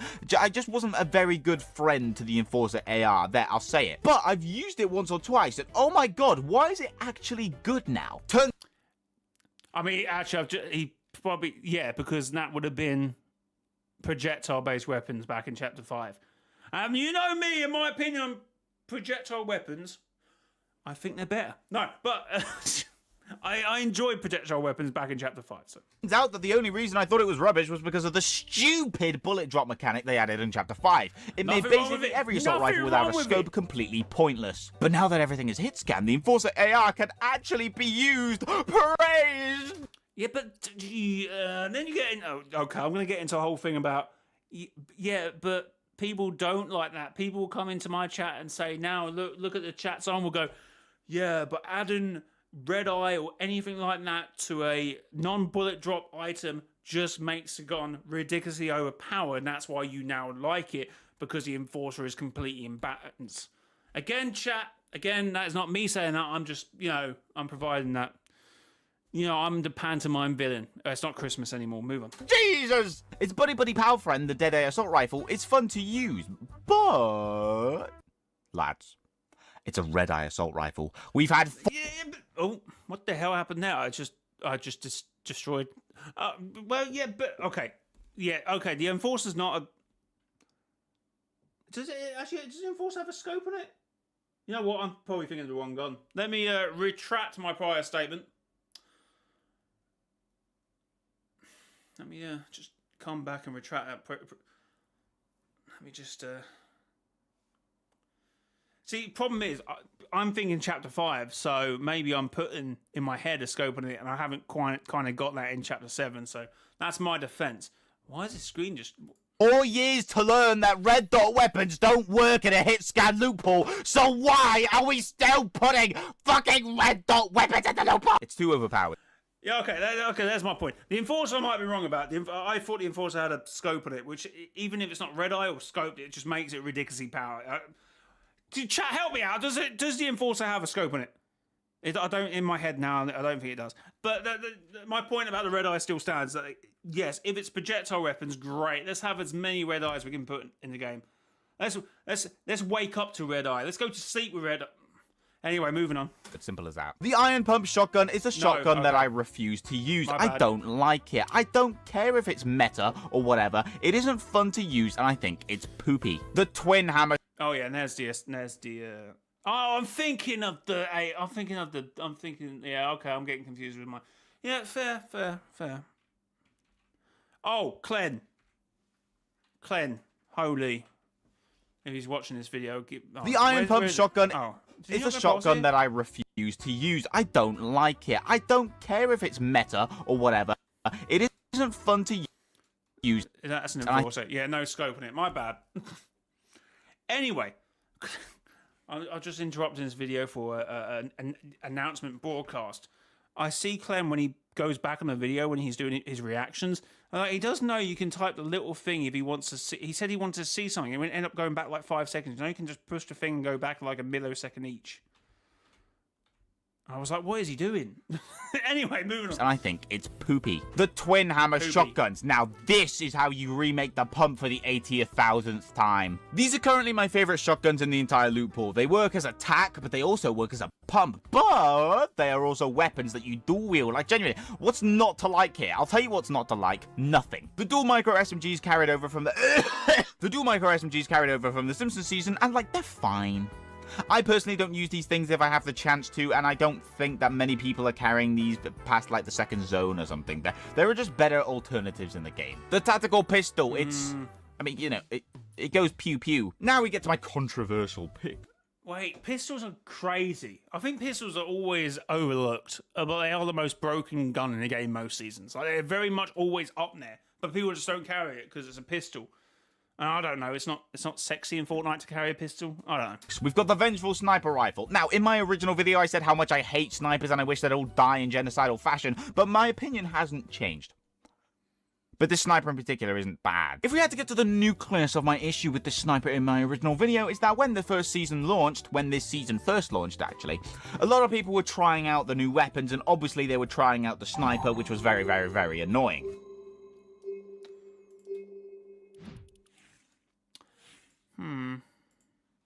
Since then, people have decided that the sniper isn't really worth picking up, and instead they've opted to carry other things, therefore making my life much easier and enjoyable. The sniper's great. Why are they not picking up? Because they can't aim. I don't know. So, there. Projectile-based weapon. It can stay. The Arc Lightning Gun, a weapon I wasn't sure of in my original video. In solos, this thing is useless. Oh, but it can shoot through walls! Yeah, but it does like 7 damage an hour. This thing is... No, because when you build fighting against someone, it's so broken in that regard, and it will just keep damaging your wall and keep...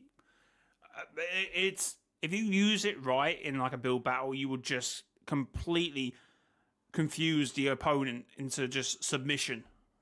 It's useless on its own. I need a drink, man. Oh, I haven't done this in so long. The problem is when you start bringing in your gaggle of 7-year-olds to also use this gun alongside you. That's when the problems start. If you're being pressured by more than 2 of these things, it gets too overwhelming very quickly, and at that point you might as well say goodbye to your life because they have won. Luckily, people are very stupid, and most people haven't figured out how broken the Arc Lightning Gun is on mass. Yeah. Oh yeah, no, we were playing squads the other day. I think, yeah. I think people have worked out. I think that's the issue. So it looks like it will be a weapon that people don't use to its full potential, and then is removed next season forever until Chapter 9 Season 3, where it randomly comes back and people think they've buffed it, but in actuality they've changed nothing. The sword, like, I don't care for melee items in Fortnite anymore. I'm sick of them. I don't care. I don't. Same. How many times I gotta say it? I don't care. Every time I have the opportunity to pick up the sword, I just don't bother. Ooh, but the movement! Yeah, you know what else has movement?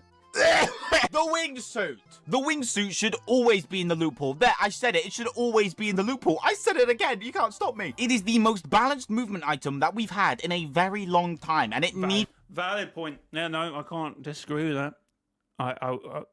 No. to stay in the game. Easy to use, difficult to master. It has a charge time, so it's harder to just spam it when running away. It could be easy for skilled players to shoot you out of the sky. It has... There's a sword in the loot pool. Yeah, the Kill Bill sword. You have to go through the portals to get. limited uses, so you really have to think before using it. It's the perfect item. Fortnite, if you get rid of this, I will simply retire. For that one Epic Games employee that follows me on Twitter, you have connections. Get me in a meeting with Tim Sweeney. I'll sort it all out. Grenades are back, and I don't care. Now, apparently I was the only geezer with a problem with the become a boss thing, and because Fortnite loved me so much, they listened to me and only me and nerfed it completely. So I win. Yeah, now they become a... No, that is a valid point at the time. I think the bosses were a bit... Yeah. boss thing is not a problem at all. Everyone feels equal. If you want to become a boss, you need to consider the positives and negatives beforehand. So it's just really good. Yeah. Self-revive. I like this when it was added. Yeah, I still think... No, again, sorry, I'm thinking I'm being too... What's the word I'm looking for? Recency bias. We've been playing squads, and in squads, yeah, bosses in squads might still be a bit broken because, yeah, they got a lot of health and it just didn't work. But they buffed it a bit since then, so I'm quite happy about that. But real talk, Fortnite, can you remove the footsteps from down players from the visualize audio thing? Because I don't need that information. Thank you, guys. We also got some unvaults like the 80k, apparently. I mean, I haven't seen... Solo shouldn't have self-revive. I keep dropping it.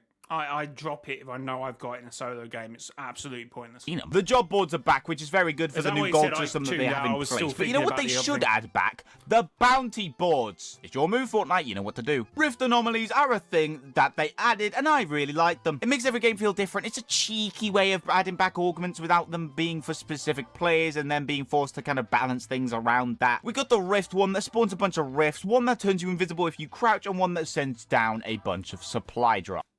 The gold one's good. Speed. Talk about mobility when you said about the mobility. Gold one's sick. Now, at first, I was quite disappointed with these because... Come on, man. Is this the best we can do? But since then, they've added a few more and made me very happy. Oh, did they add They added Gold Rush, which is like that Chapter 6 Season fair. 2 effect, except this time...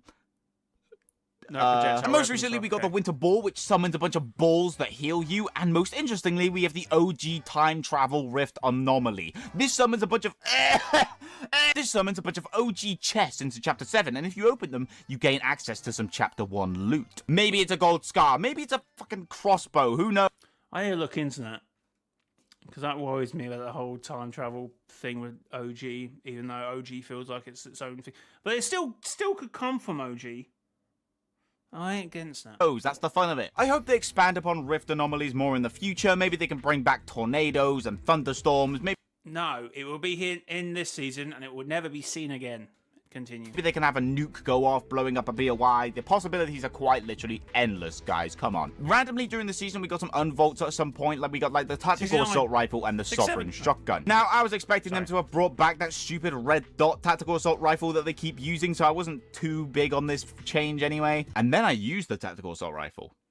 And Daddy's cap is back on. They brought back the proper tactical assault rifle. Finally. Now I can fucking use the bloody thing. Yippee! The sovereign shotgun. Now, am I glad it's back?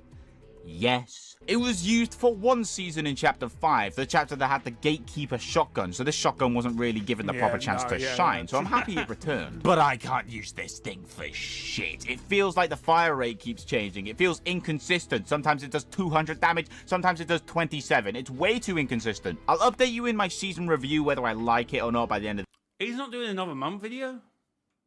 What do you mean a season review? the season, but currently this is ridiculous. Winterfest came around and they brought back all the Winterfest stuff and they added the DeLorean and some stuff. Yeah, I've already talked about this. I don't want to do it again. They also made that stupid change where they limited the stacking of the presents to 1 per day so that people have to log in every day to get the Winterfest rewards, and then Fortnite proceeded to be offline for a good portion of Christmas Eve, which meant that players were practically forced to log on at ridiculous times if they wanted to get their gift on time, not to mention those that were away from their consoles or PCs for the holidays and couldn't get the free rewards. So I did it for the 1 day and then I just didn't bother for the rest of Winterfest, because if you think I'm logging in for 12 days straight, you have another bloody thing coming. Anyway. Yeah. Oh no, it's looking good for me. It's looking good, because I've opened all of them apart from one. So we're still good for tomorrow. I should be good. And I've missed 4 days. So, unless I've broken the system, I don't know. But no, people keep saying, oh, but you should be... You can download it on your phone. You can use cloud game, and you can do this. You can do... Oh, that's just too much hassle. Let's be real. For normal people, just have it downloaded on their computers or on their console. They don't have it on their phones. What are you even saying? Like, there's no need to be doing this. And people would then argue, well, it's free, it's free. Just because it's free doesn't mean it's right and doesn't mean I'm not going to have a moan of it. That was Winterfest. The content they added was quite good, but quite frankly, it was ruined by their terrible anti-consumer practices and also how they have things in the shop for like 3 minutes and then they don't come back for the rest of Winterfest. This was a problem in Fortnite too. I really wanted the Reaper pickaxe, but it turns out they added it to the shop and removed it from the shop before Fortnite even fucking begun. So silly me, I guess I'll try again next fucking year. Fortnite, I know for a fact you can keep this stuff in the shop for a week, so stop being stupid and keep the holiday stuff in the shop during the holidays. Silly heads. So far, Chapter 7 has been pretty good. I love the map and the loophole. Some of the updates they've added have been interesting, but the real test is after this video goes live. Wait, is Craig British? It sounds, when I was saying about British creators, I completely didn't question it. Anyway.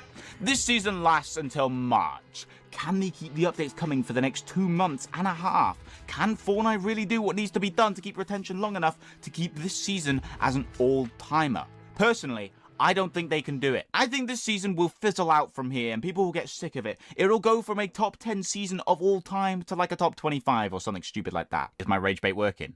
Fortnite, lock in please. This season could be an all-timer. If you did enjoy today's video, be sure to subscribe and use code BigCraig in the Fortnite item shop. The whole country of Wales would greatly appreciate it. Oh, it's in Wales. Fair enough.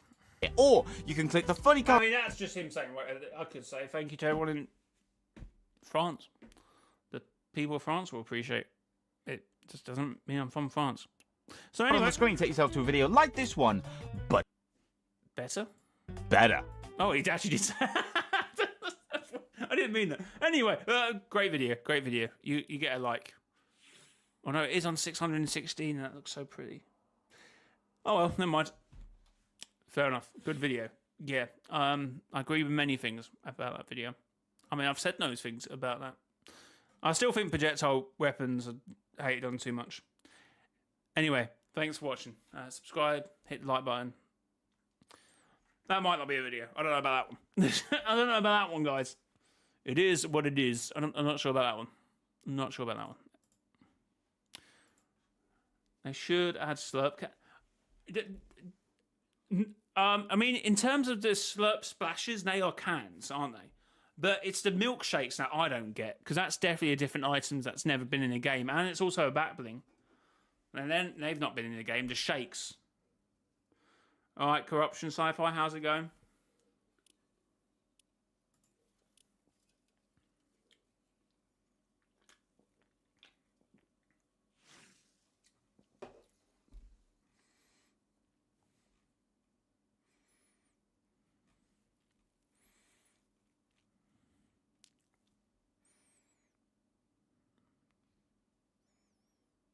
Is that the long Craig?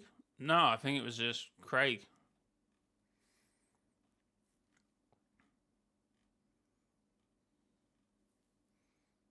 Or was it? Or was it the long Craig?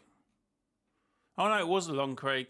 Because it says, wait, am I? Okay, I must be subscribed. Anyway.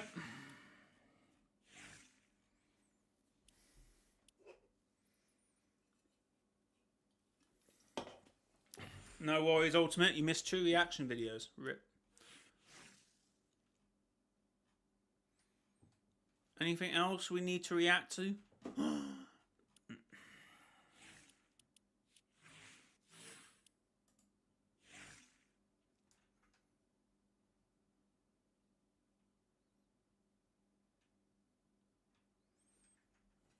Any more vids?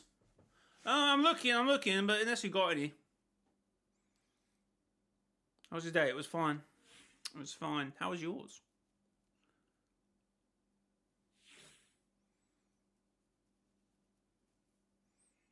Pro Zero? Pro Zero's, I feel like I've watched this video, though. You know, he might not, he's not daily uploading anymore, so I don't know. Well, no, he has said, sorry, he did say that he would be still daily uploading, at least for January, didn't he?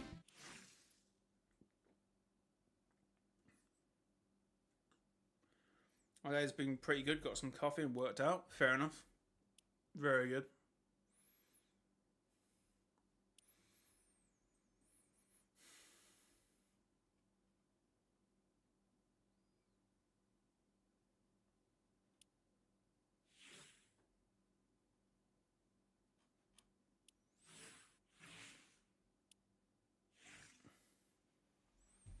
There's a new one uploading 22 hours ago. Yeah, I've seen that though.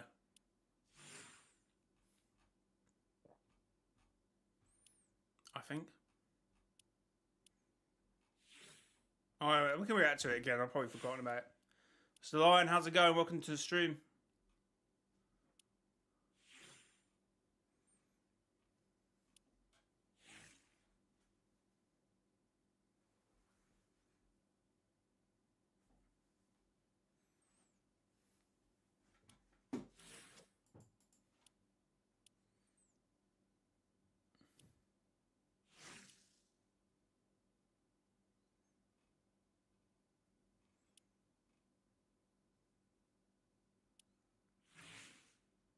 Boom, boom, boom, boom, boom, boom, boom, boom, boom.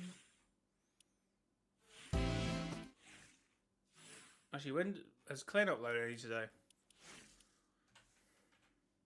Oh, it's the upload on Saturdays.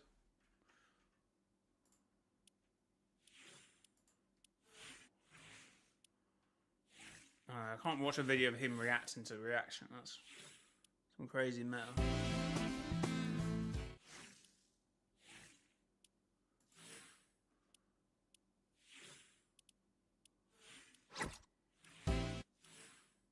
Oh god, stop.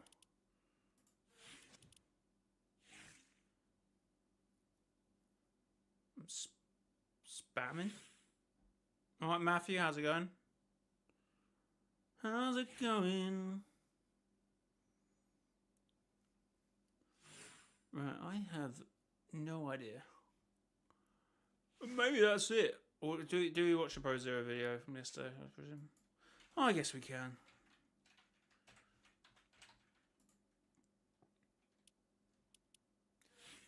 This is When Fortnite is dead. Okie dokie. When Fortnite feels dead. It's another one of these videos. Is Fortnite dying? Has Fortnite died? Well, let's find out. This is when Fortnite feels.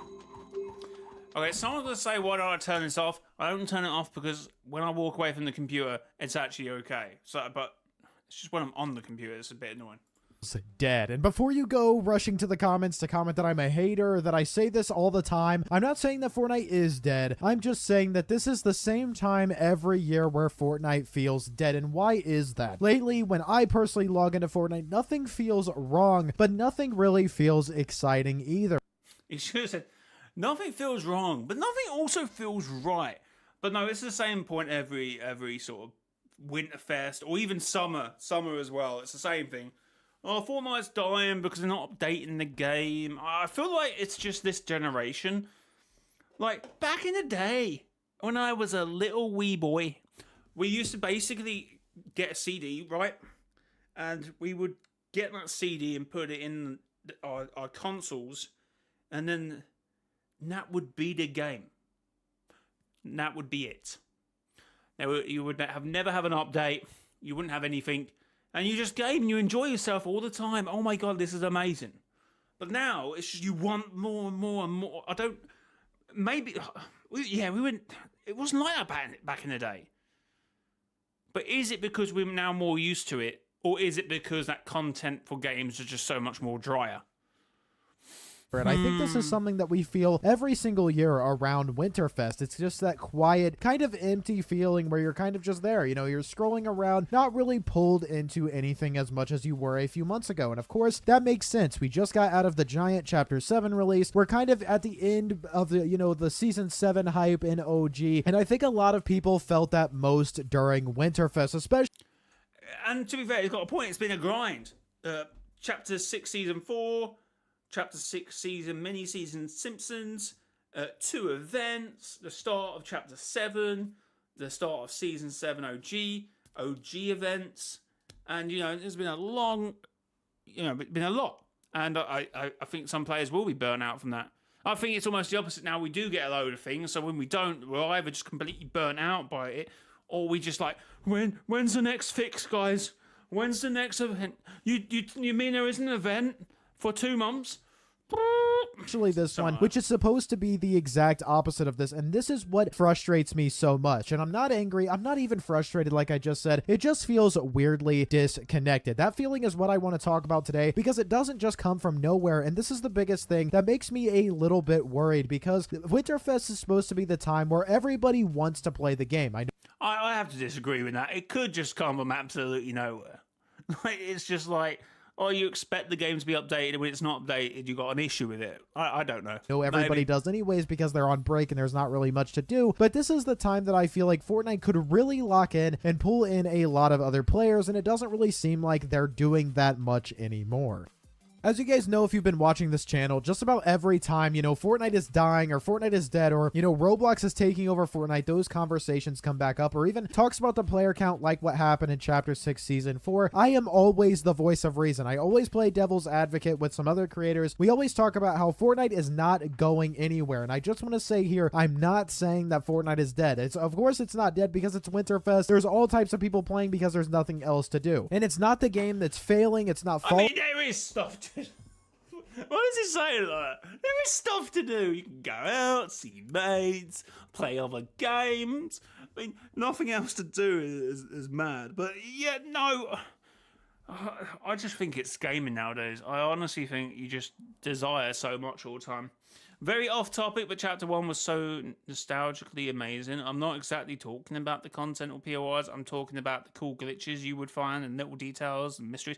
Yeah, but now if you get glitches, everyone's like, oh my god, the game's all types broken. of people playing because there's nothing else to do. And it's not the game that's failing, it's not falling apart or anything like that. This is that in-between period where a major event ends, like a season release or an actual live event. Epic kind of goes quiet, they take their much-deserved break, and the game kind of holds its breath for a little bit. Of course, there are no updates. There's really no surprises besides for, maybe a collab or something like that, but most of them are leaked anyways, and there's not really any real momentum carrying you forward day to day. So I feel like there's only an update a little while ago. It is insane to me. It is kind of insane to me. Like the thought process and just the mentality of gaming nowadays. Like, oh my god, 3 weeks without an update. Oh, when's the next update? I need my fix. When guys, back in the day, you just get a CD, put it in, and that would be the game, and you would play that game for 5 years. I never once heard someone going, I wonder they update the game. It just didn't used to be a thing. Normally, Winterfest is supposed to fill this gap and make the quiet feel really intentional and make it so it's still entertaining while they're gone. And this year, it just really didn't do that for me. It's something about the vibes, something about what they did, especially with there not being much actually added to the game that was new, that kind of did that for me. Now, before I actually get into the stuff that was bad and kind of go in on Fortnite for this Winterfest, I do want to talk about what momentum there actually is there. I said there was no real momentum, but there actually is a little bit, especially with the story. All of you lore fans, I know I have a lot of storyline fans out there. You guys know that something big is coming this season, and a lot of, people inside of Epic Games have been saying that we should be expecting something big, that this is going to actually blow us away this season in terms of the lore, especially this chapter as well. So there is some momentum in terms of the story. At least there is something going on there. Yeah, but people would say the momentum's just gone at the moment. That's what some people will say. Some people will say, they haven't done anything for like 2 weeks. Where's my next fix, Fortnite? But one of the biggest change that's absolutely shifted the vibe with Winterfest, and if they keep this going, it's going to destroy this, like genuinely, it's going to destroy this entire event overall, and that is, you can probably guess it right now. If you get it right, you have to like the video. It is the non-stacking presence change, and it does seem really small on paper, but this is gonna sound funny, but emotionally it changed how Winterfest felt inside of Fortnite. Instead of logging in whenever you wanted and catching up, or if you missed Winterfest, that's a good point, to be fair. It does change people's perspective. Like, I was looking forward to psychics, and it turns out they're the most expensive thing ever, and you got to buy multiples just to change the eye color. That's insane. I don't know how that ever got passed through quantity control, but it did. One thing I do hate about Winterfest, as well as the not stacking of presents, is why is this open? Why is this present open, but not actually open? Weird. logged in and if you got all of your presents immediately, it turned the event into a strict daily obligation, and that really does suck. It just makes it feel really weird. Missing a day didn't just feel like, whatever, I didn't get to play Fortnite today. It felt like you were permanently falling behind. And if you guys don't know, Fortnite is all about FOMO. Everybody is always wanting to talk about FOMO, and I have my own opinions on that, but this doesn't help their case whatsoever, especially when it comes to cosmetics, because that's exactly what this is. They're getting you to log in because you don't want to miss out on free stuff. That pressure really does take the fun out of what's supposed to be a cozy, kind of relaxed event overall, and that's probably the biggest thing. Winterfest went from something you kind of look forward to into something that gives you a little bit of anxiety. It feels like something that I'm having to manage. I know I definitely missed some presents, definitely on New Year's yesterday and the day before that, on Christmas and Christmas Eve. I wasn't playing games very much. I was hanging out with my family, so Yeah, but we said this in the other video. Like, it's crazy that people will come and go, oh, but you can log in on cloud gaming, you can do this, you can log in on console. But no, generally, you're just spending time with family, you're going away, you're visiting other people, you're doing this, you're cooking, you're eating, you're watching movies, and before you know it, it's 1 o'clock in the morning, you missed it. It's not the point like, oh, you got to set away 5 minutes, you got... I mean, it is what it is. Like, maybe we are one. Maybe we are the mad ones for not jumping on Fortnite for 5 minutes to open a present that might be a back bling. No, actually, we won't. Sorry, might be some weird random emoticon. My bad. Now on holiday, so it's pretty expecting that it feels dead. I feel it always does now when I go on holiday. Yeah, but I don't feel like it does. I just feel like, okay, they've given us this, and there's a lot to do in the meantime. Like, it's a BR game. Games are going to feel the same. That's more to do with the gameplay loop. If you're not enjoying a gameplay loop, or it gets too samey, you need a gameplay loop change. That's the issue. Like, if you expect them to give you new content, you're expecting a mini event, a mini battle pass, a whole new game mode, and that is crazy things to want on top of what we've already got now. Like, what are we expecting Fortnite to do instead of just adding a new gun, which they have done before they went away for Winterfest? I don't think changing the loop will be anything massive. I feel like players are expecting bigger and crazier stuff, which is insane. Like, some people will be like, oh yeah, maybe just add this, but I'm sure there's people like, what about the new extraction shooter mode, a whole new game mode? Even though they hate the metaverse at the same time. It's weird. I wasn't really playing Fortnite. I know a lot of people, you probably think that that's, stupid or something, that I should be playing Fortnite because what else would you be doing? Just joking, of course, but you get what I mean. I'm sure a lot of you guys feel the same way. That just really sucked. I don't know why they did that. And then what's more importantly is Fortnite yesterday put out this tweet that makes me feel like they don't really know, why, it's just felt tone deaf. Right here you can see they said, New Year, same energy. Start the year off right by opening the Cheeks outfit after you've opened 13 other gifts. And that just actually made me laugh because it's like, do you not realize how dumb that sounds? Like, the whole thing is, to be fair, it's like New Year, same energy, same FOMO essentially. Start the year right by opening the Cheeks outfit after you've opened 13 gifts, of course. And even then, if you have opened 13 gifts, if it's on the wrong day, you're not going to get. So there is that. But definitely more in terms of it does seem a bit just tone deaf essentially to the situation. It's like even his stance is like, "Hi, did you get me? Did you get me? Did you open enough gifts? Did you? No? Well, cheeks to you." They should do weekly unvaults again. Yeah, but that's fair. But isn't that going to satisfy some people for a week? No, it won't. It will go to the same status quo again and again and again, and people want more than just. They're not being honest with themselves, really, when they say about Fortnite being dead around Winterfest. They're expecting a Lego Odyssey game mode. I'm honestly think they are. Didn't they used to do weekly updates? Yeah, but it was weekly unvaults.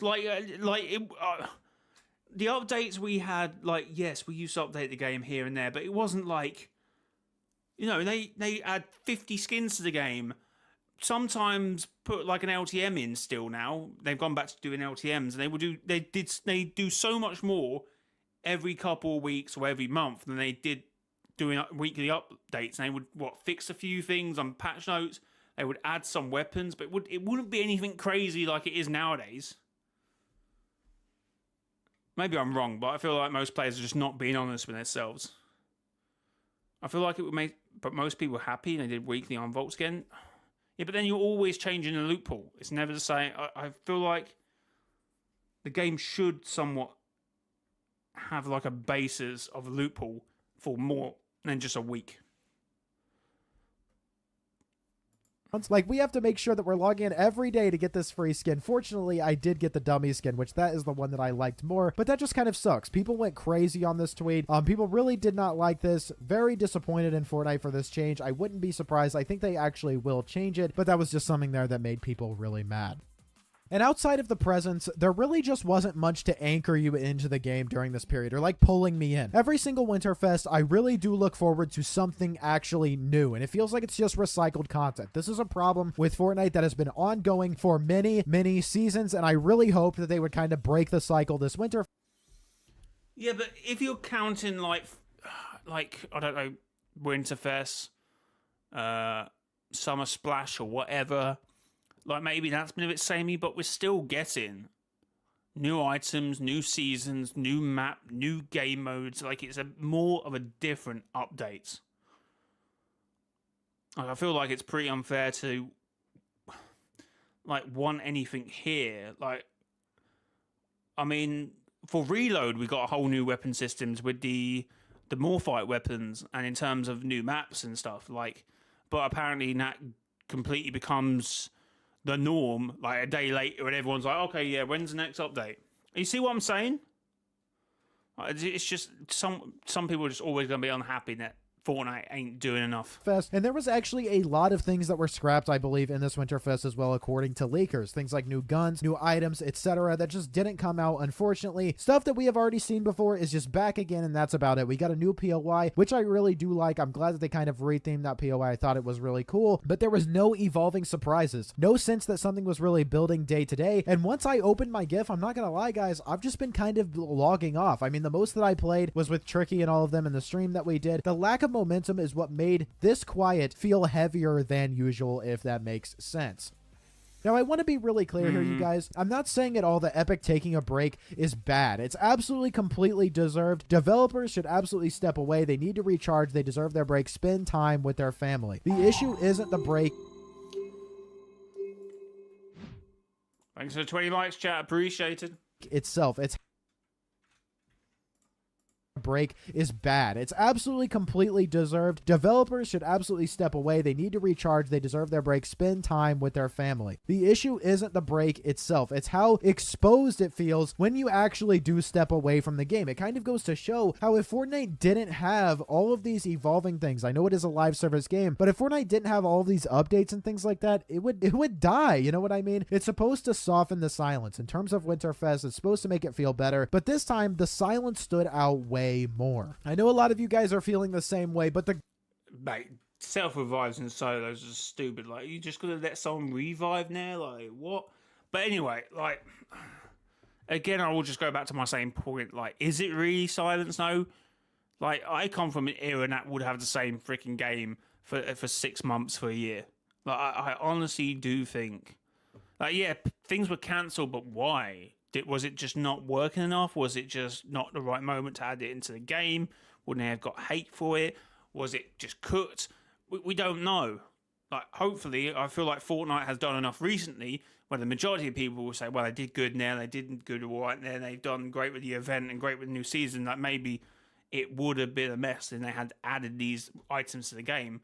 But we still come back to the same thing, that Fortnite doesn't update their game, or Fortnite doesn't like the storyline, or Fortnite doesn't do this, and they just forget everything that happened like a week ago or something. It's just very recency bias all the time. I don't know. Good news is that this quiet period has an end date. Epic should be coming back from their break soon as the next couple of days, and a larger update is already on the horizon for next week, I believe. Once that happens, the game will immediately feel different again. New content always snaps Fortnite out of this kind of lull every single time. Winterfest is never going to feel how it did back in the day because of things like this and because of what we've got accustomed to, but I really do think the presents not stacking was a really bad thing that they did. This isn't a long-term problem. It's a temporary one that just felt a little bit more noticeable this year, so don't freak out. Fortnite isn't dying, like I said. Winterfest didn't ruin Fortnite at all. Chapter 7 isn't ruined. I don't have any different opinion of this season, and Fortnite isn't in trouble, but this event was just kind of a reminder to me how important pacing and flexibility are in Fortnite. Small systems can completely reshape how an event feels, even if the content itself is fine. Fortnite is going to move on from this completely once the updates resume, and of course, I will be here to update you guys, but I think this was still worth talking about, but I'd love to hear what you guys have to say down below in the comments. If you enjoyed today's video, please do drop a like. Drop a like. Thank you very much, Pro. Appreciate it. What the hell just happened there? Anyway, like Pro Zero's video. It was very good. I still think there is some, like... I feel like some of the community is unfair to Fortnite in terms of definitely... we are an expecting crowd that expects crazy amount of stuff, in my opinion. To the point that it might be undeliverable. Like... really, like, I don't know, that's just my opinion though. Causey Lodge after Winterfest. Yeah, but then they need to change it because it's the same, no?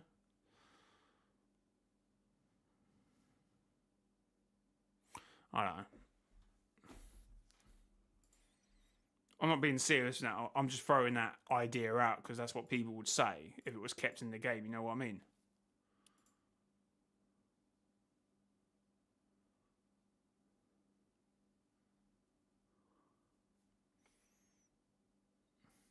Welcome back, Ethan.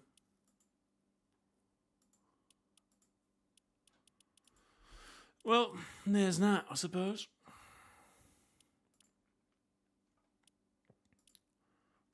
Thanks for the likes, chat. Appreciated. Right, we have done a lot of reaction content. Holy.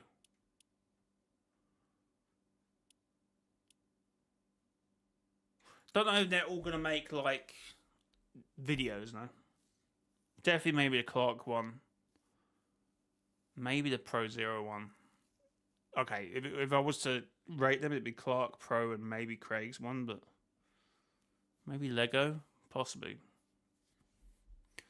Is Stranger Things in the shop? I think they rotated out yesterday, did they not? See, these filters are great for, like, IPs, but for anything else, they're just awful. Like, today's best... okay, that makes sense. But you know what, like, Fortnite, like, start your engines. Like, what the hell is that? Oh, okay, and then you get these. But icons, like, they could be anything that day. It only, like, Battle Ready is anything. You know what I mean? No, I think they rotate out, bro.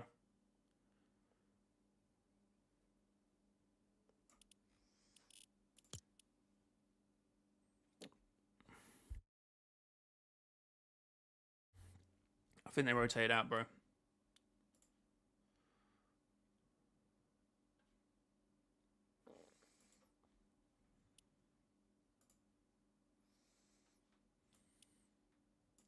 No. Yeah, they've rotated out, unfortunately. Here's a rip.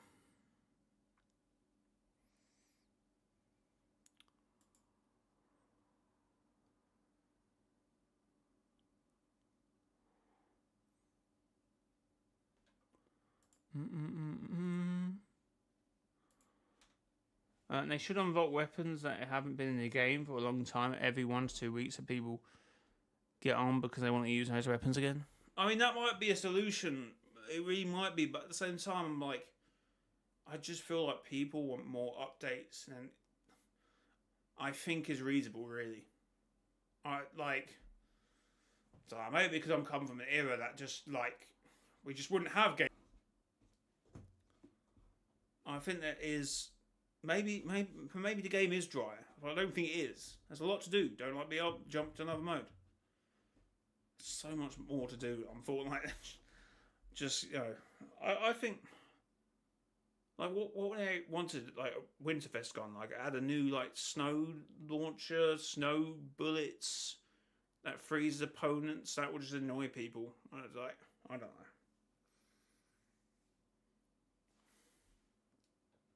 Like they do come back, Stranger Things had added, so they don't really have a reason to bring back now. Oh, it ended. I mean, well, no, because they got an official creative collab.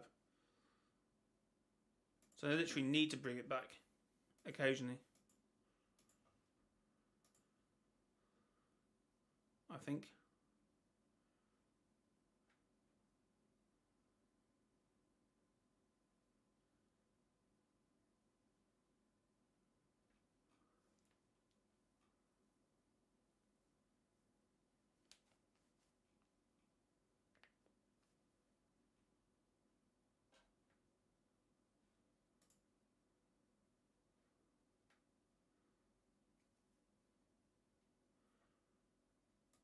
What?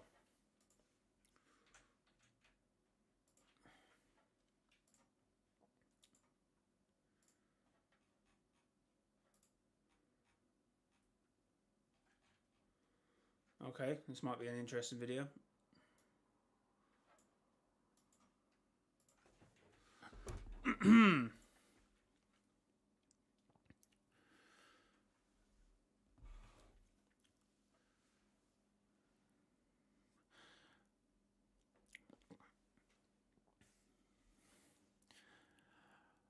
Okay, chat. So we've seen how disgusting Grok sometimes might be with how they act on Twitter, and honestly, Twitter should disable the thing at this point. But this seems like something to talk about because Egyptian Fortnite leaker said, "Hey, at Grok, remove the worst Fortnite chapter from this image. So we have all the completed Fortnite chapters so far: Chapter 1, Chapter 2, Chapter 3." Chapter 4, Chapter 5, and indeed Chapter 6. Now, I'm sure you've all got your own opinions, but Egyptian Fortnite leaker is asking Grok what's their opinions. And apparently, what is it? It is, they've deleted Fortnite Chapter 2. Chapter 2. Insane. What is, why remove Chapter 2 when it was peak? Yes, Grok removed Chapter 2. Oh, no. Oh, no. Oh, wait, so someone's saying cinema in chat. Is it actually a cinema? Look, I find this thing too very retrospective and then recency biased, and then there's... I just think trying to, like, do a tier list of Chapter 1 to Chapter 7 is just ridiculous.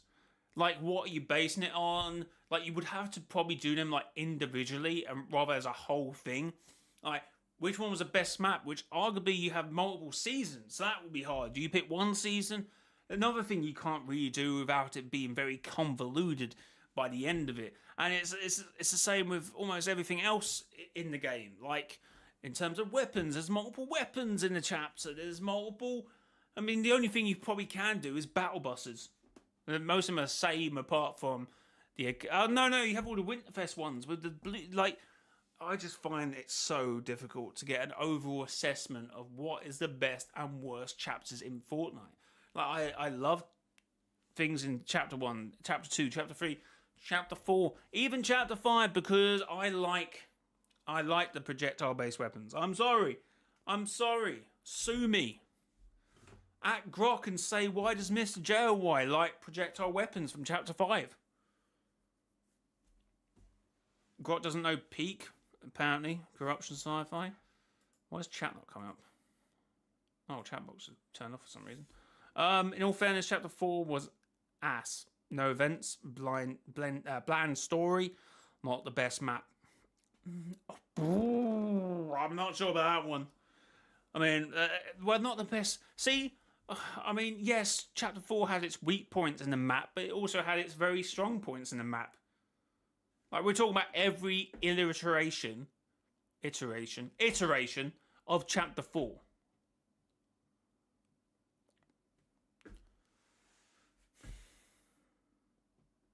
And every iteration of every other chapter to say that Chapter 4 is the worst. That's crazy. I think every person who's so hard convinced by any point is crazy, no? I don't know, maybe that's a bit harsh. Best Skydome was Chapter 4.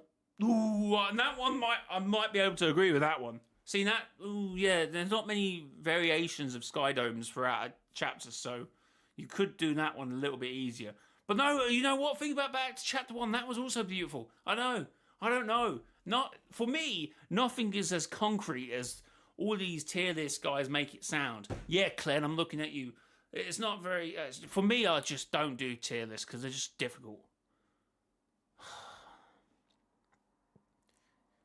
There's too many variables. It makes it silly. Like, I could answer it in, like, maybe a scenario now if I said... But then it would be recency bias, because I think Chapter 6 for me was really good. In terms of storyline, in terms of my YouTube channel, in terms of everything. If I add it together, the Chapter 6 was really good. But then if I think about it a bit more, I go, oh, Chapter 5 was really good because of...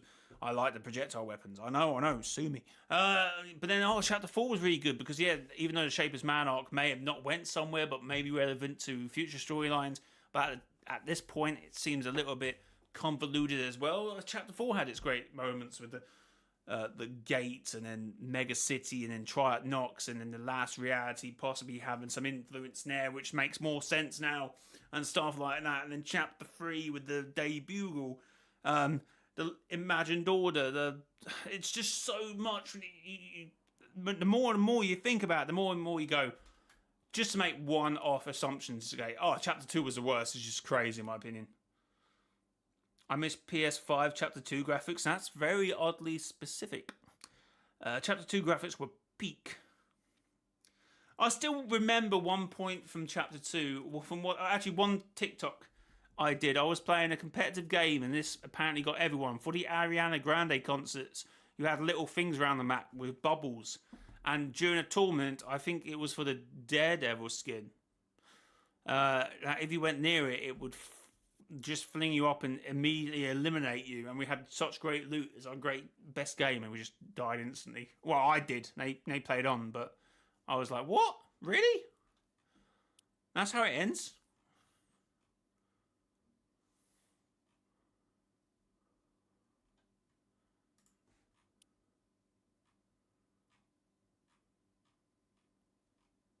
Uh-oh. Oh, it might get worse. Okay, so player asks, do me a favor, pinpoint and remove the worst mini-season in this image given. You had OG, a remix, Galactic Battle, and The Simpsons. And what did it go for? Remix. It went for remix and not Galactic Battle. I mean, okay, no, arguably it had its points, but this be one that I think I could honestly... look, from remix, OG, and maybe even The Simpsons, for me, I might have a bit of a struggle with. I think the majority of the community will at least agree. That's insane. Grok needs to be stopped. Grok needs to be stopped. Oh no. What else? What else? Did anyone else ask a question?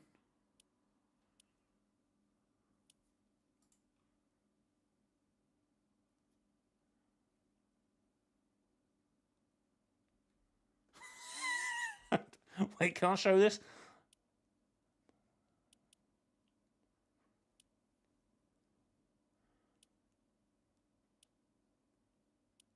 No, I can't show this. Okay. Word.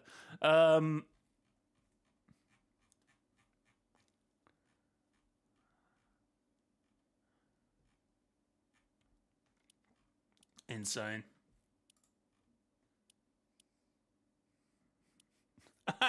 Wait. It doubled down. Someone asked it again. Hey, remove the best chapter. And it just showed the same image again. Oh, it doubled down twice. Look, for the other things that Grok is doing, they really need to get rid of it. At least until they can understand, that people can at least opt into a consent thing. because it's awful. It is honestly the bottom of the barrel stuff on the internet currently at the moment.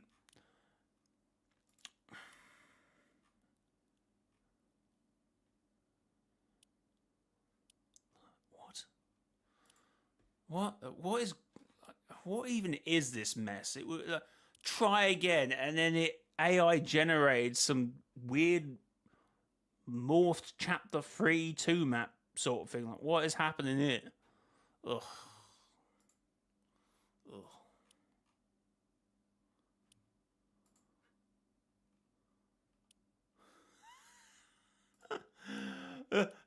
Try again. Remove the worst chapter from the, and then it doubled down again.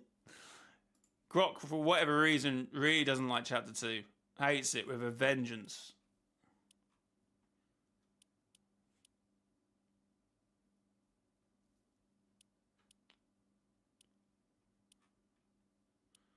Oh wait, it even tries to like, oh, it tries to meta the person as well. Haha, fair enough. Looks like I missed the mark again. Based off a ton of feedback, Chapter 6 often gets called the worst for its boring map, which is arguably hard and seasoned. If that's the one you meant, consider it gone. What's your take on why it's the lowest? Nats, oh, you're getting done by... That's like condescending. Okay, if you want me to... Which is almost also arguably what I'm doing, really. But it's just for the video, you know. I'm like, I've already said it. I think it's a hard job to... I can see why some people would pick Chapter 2, and I can see why some people would pick Chapter... Like, 1, if you're more of a recent player who didn't play it and is playing, like, the version we... Like, it's an argued point. But you've just kind of been cooked by AI here. And then you're asking again... Please save this guy. Someone save him. Oh, please.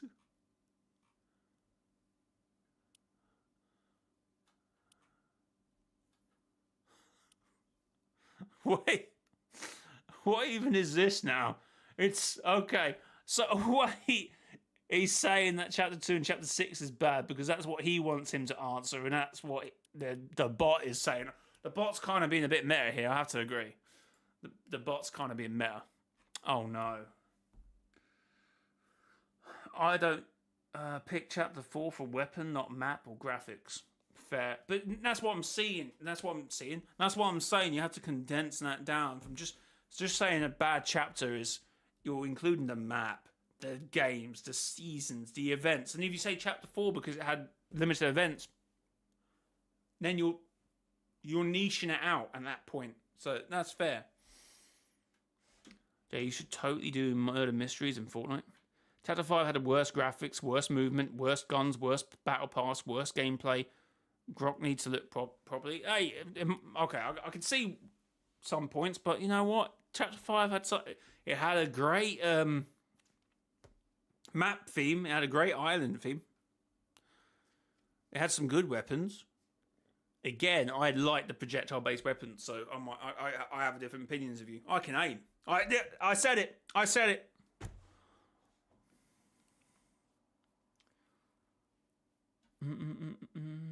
You should make jail reacts.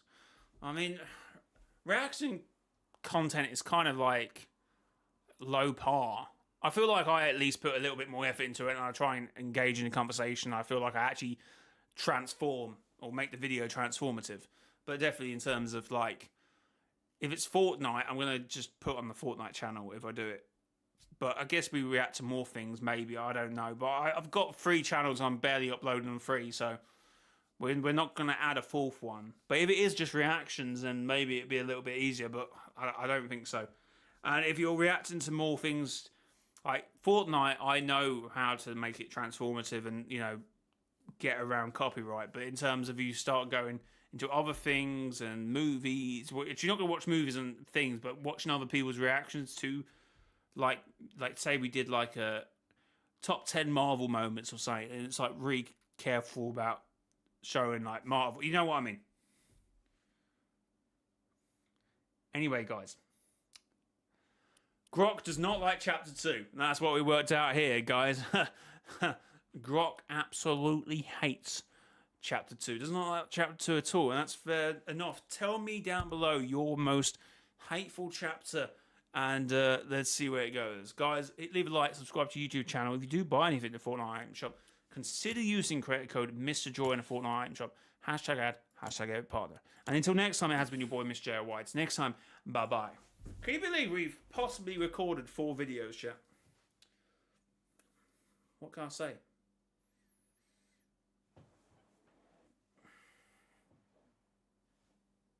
What can I say?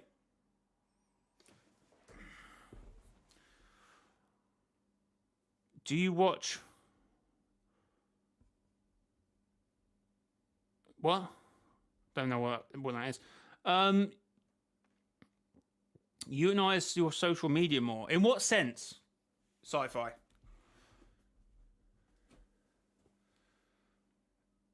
He doesn't watch. Wait, how is that Stranger Things? Is that not ST now? I don't. Anyway, no, I don't watch Stranger Things. I was thinking of doing one channel we were thinking about doing was doing like a filmish channel. But have you ever seen the watch first episodes, watch last episodes, things that people do? I was going to do that with Stranger Things. If I ever launch that channel, that will probably be the thing I do because I haven't watched any of it. You watch the first episode and the last episode. Which I've watched videos of programs I've obviously watched the whole thing just to see what they thought of it from like watching the first episode and the last one. Promote and be active on Insta, Twitter, TikTok, and other things. Yeah, but I'm also juggling 3 channels. I'm also juggling my TikTok sometimes and trying to upload shorts to net. I'm much more regular on my Twitter now. Twitter kind of had a few pop-offs recently. I think I've got over like 2 million engagements on Twitter recently. So I'm definitely doing stuff on Twitter. And, I've got 2-3 million impressions on YouTube. If you're just talking about solely impressions rather than actual views. So my name is definitely getting out there. I would definitely say that. Oh, thanks to whoever subscribed, by the way. I was meant to read it out, but Susan, thanks for the sub.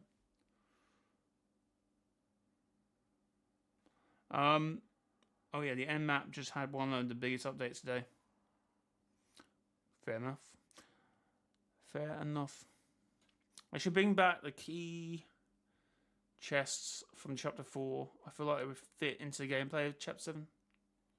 You mean the Oathbound chests?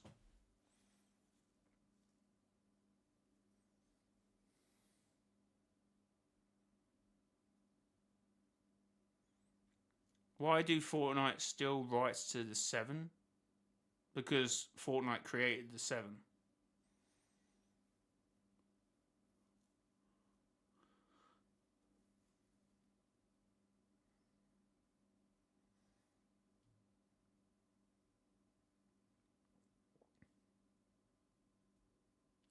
And if you're about to do the double mustard thing, look. Because I know some of you are an artist and some of you maybe, if you ever work for a company, don't draw your best ideas, yeah? If you want something to do outside of the thing, do because they own the rights to anything you draw.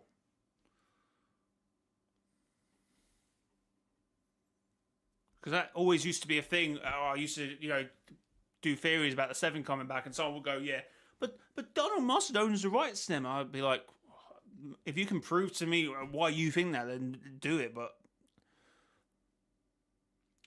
yeah.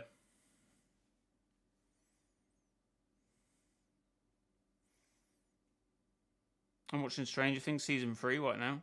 Fair enough. Read my last comment. Jay, in my opinion, Chapter 4 had the worst weapons, but Chapter 5 had the worst Skydo.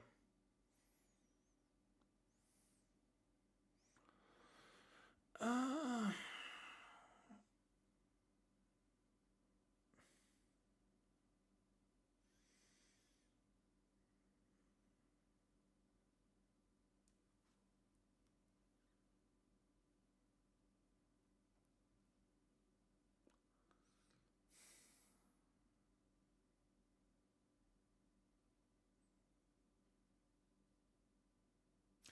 don't know. I'm what? I'm trying to think of Chapter 4 weapons. I mean, we're talking like mobility items as well and other like weapons. Oh, man, I don't know. I don't know.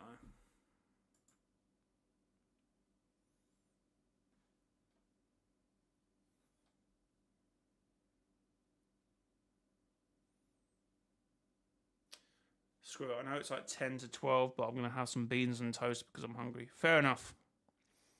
Do you think Fortnite is going to get affected by Doomsday? What? The film? Or the Doomsday? um...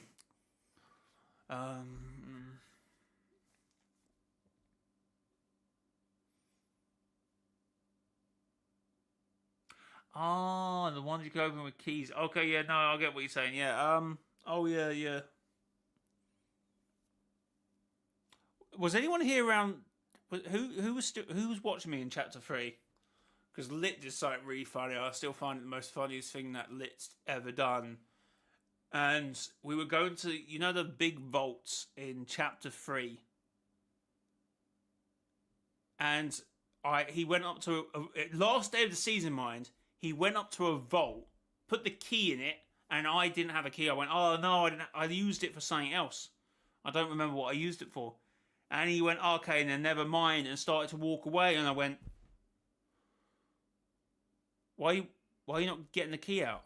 He said, oh, once you put the key in, it disappears.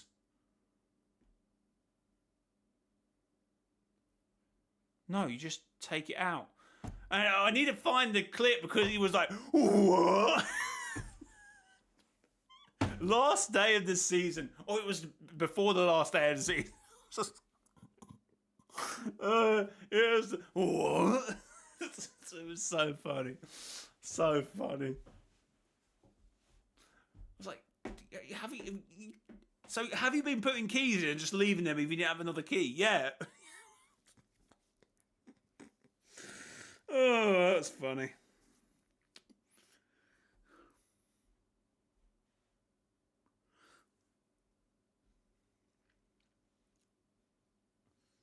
You happy that Infinity 4 is back? Yeah, I did see someone tweet saying, "Oh, there's definitely a difference to how Russo C4 and what's his name? What city? But whatever the other guy's name is, you can definitely see there's a difference of how they see 4, which is a point."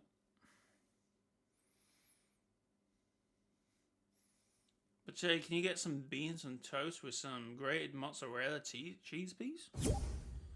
Why?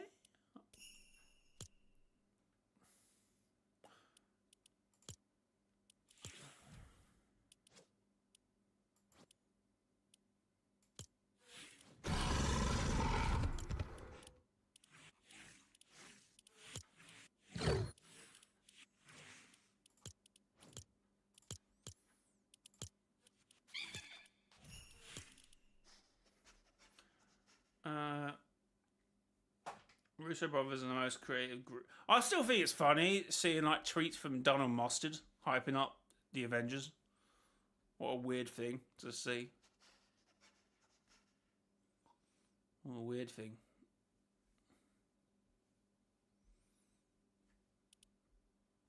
They're friends? No, they're not friends. Like, he works there. He works at AGBO. That's what it is. He's actually involved in the making. Well, to some extent, I don't know how much his involvement is, but he is involved. Maybe typical. Chapter 6 gave me tummy over, so yeah, fair point. Obviously, people are gonna like and hate chapters for a multitude of reasons, and like one there, yeah. Can you order me Domino's? Nah, you're alright, mate. Customs are squat. I don't even know what I'm doing. I've been streaming for 2.5 hours. You know, streaming is a hard job. You know, chat. Just give me a second.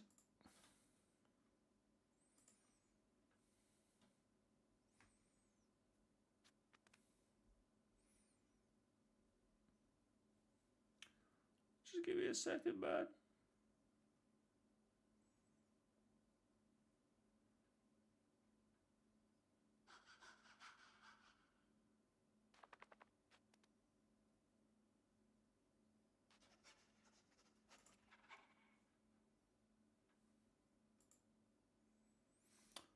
Guys, 7 minutes into the third. How long are you going to keep up? I stream for like 5 hours. It's not that hard.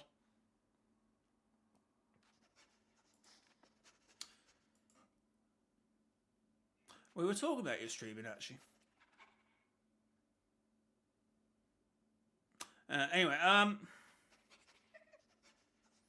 okay, so the newest video is a 9 out of 10, which I did kind of expect because it's not a Fortnite topic. I am talking about an anime AI, no, not anime, a VTuber, AI VTuber. But it's the watch time's pretty alright. It is apparently just above typical. Click-through rate's a bit... Oh, can we see, like... how's the titles doing? Maybe testing. I've got no information about it yet. Guys, who are excited for Infinity War, Marvel's Wolverine, Spider-Man, and Doomsday?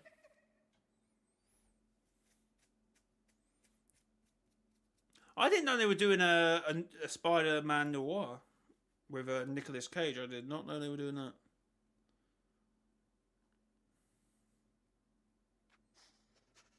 He's got less time than us? Well, I don't know if that's scientifically accurate. But yeah, okay. I keep messing up my edit on my video. What do you mean?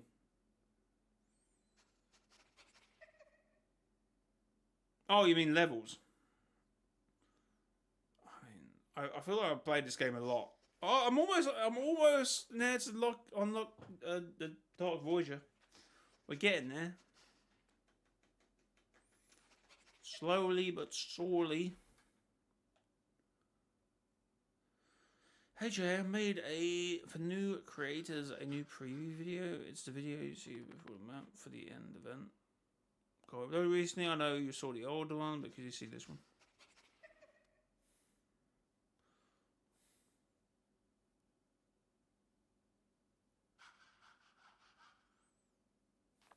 I just made it to level 100. Nice. Can you drop a code then, please? Now I can do the quest for the Dark Voyager. I'm so done with you. Drop a code, or what are you doing? What job do you have? I am a electrical contractor building switchgear for data centers. I'll probably use an AI at the moment. Code Mr. Joy.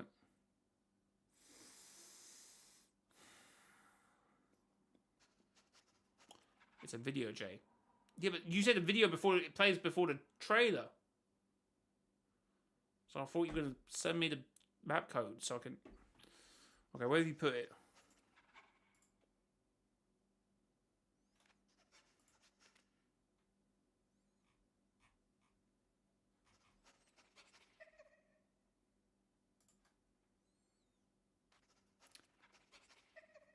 You're a bartender? Nice.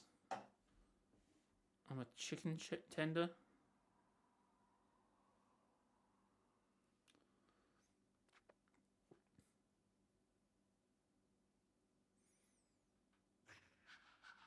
Do ICT.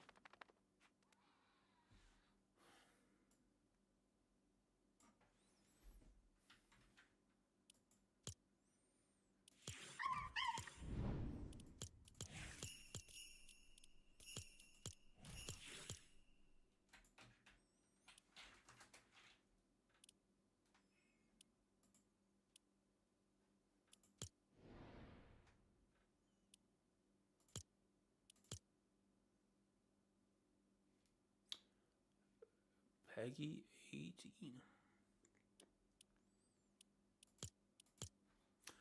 I can actually low-key tell it's you because it's your skin.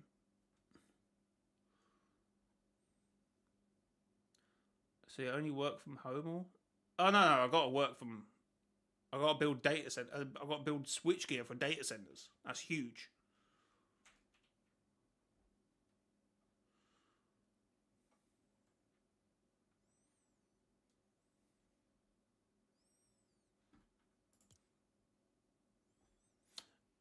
Very good.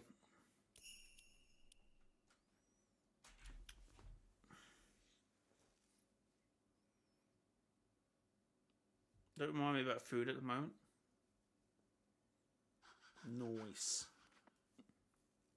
Noise. Damn, I thought you were only doing YouTube. YouTube does not earn enough money for me to do it full time. I wish it did, but it doesn't. Oh no, it's getting close. Oh no, at the same time not.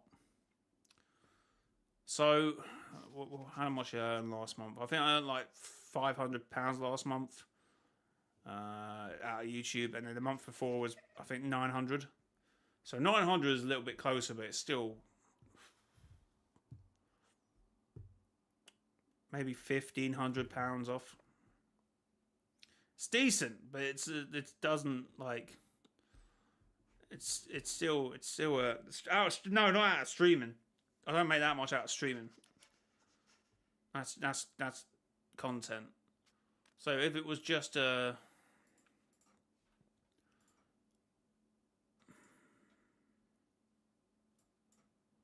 on, let me mess around with this. If it was just streaming, I'd be surprised if it's over like 50 quid. Oh wait, maybe this month about 120, I reckon. How do I see this? Analytics. Then we go to revenue. Ooh, money's for this month. Last 28 days have gone down a lot. I need to stop banging out some videos. Holy. So for the live performances, £37.59. So if it's just streaming,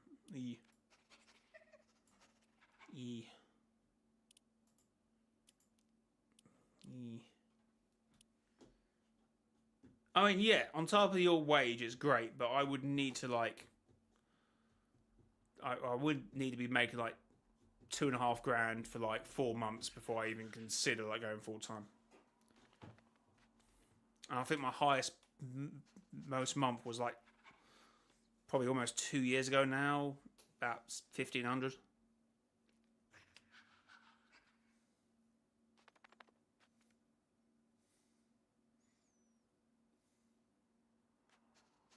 Kits. Oh yeah, item shop. Thanks for buying a new kit soon. You know, I am completely still against sidekicks, but if you're gonna buy it, please consider using my crap, because you're gonna buy it. I can't stop you from buying things. I own it. I owned one. So there's that, I suppose. But it does look like a cute fella. Look at him smile.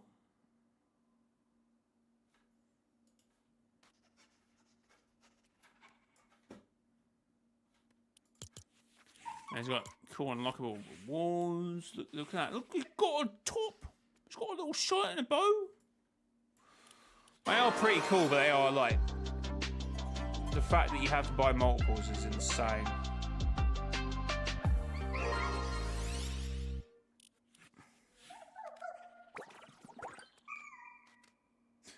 Which is a real shame.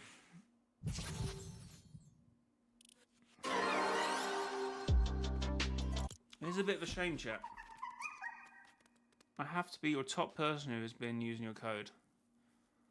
I'm not... See, I would tell you how much I'm earning for my code, but I think that's against terms of service. YouTube, they don't really care, but creator code earnings tend to be a little bit more... See, if a bunch of creators started saying how much they earn, then no one would care and it'd be a thing. But until I'm not going to be the first. But you know, chat. It's not me. Because I tell you how much I earn.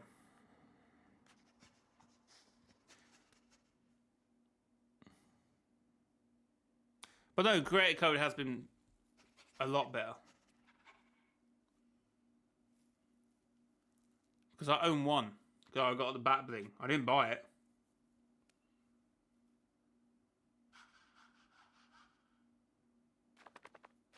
Because you can cancel the buy because you're looking at it. And then you get... Okay.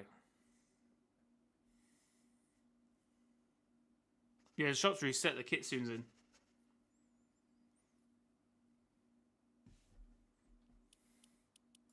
Is anything else in? Oh, Kimiko Five Tails is back in. Makes sense, to be fair.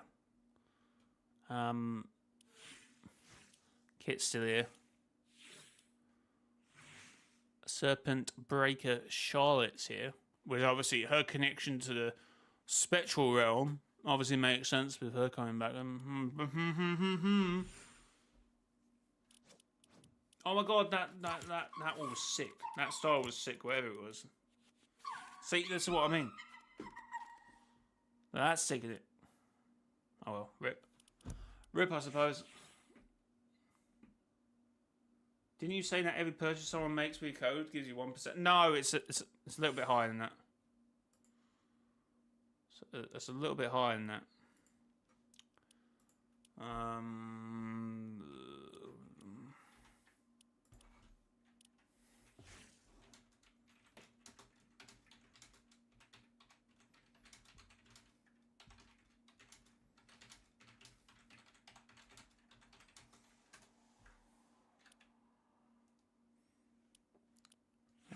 5%.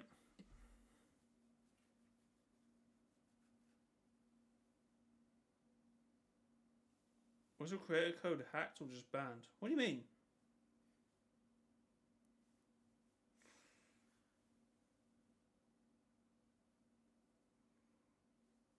So actually, do you buy stuff or in Fortnite, or does Fortnite grant you stuff? No, I'm not in that.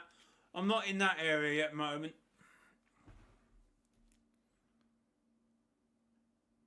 Oh yeah, so well yeah. Now you can on TikTok. Back in the day when I got 1,000 on TikTok, they wouldn't do it. I had to wait until I got 1,000 on YouTube. I mean, you had to create a new one. No, I didn't. I changed my creator code. I didn't create a new one. You can change it a couple times a year, I think. It has to be okayed and it can't... Because I was... mrjayowhy was a long name. That's why I cut it down to 5 characters.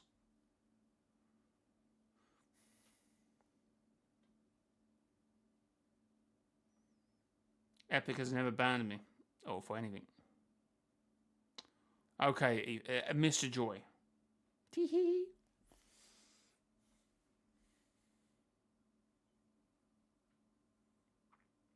Well, Epic for a couple days did up the revenue split, didn't they, for the creator code? You earned 3 times more. Which I guess at 5% works out 15%. But... So at one point it would have been like 15%.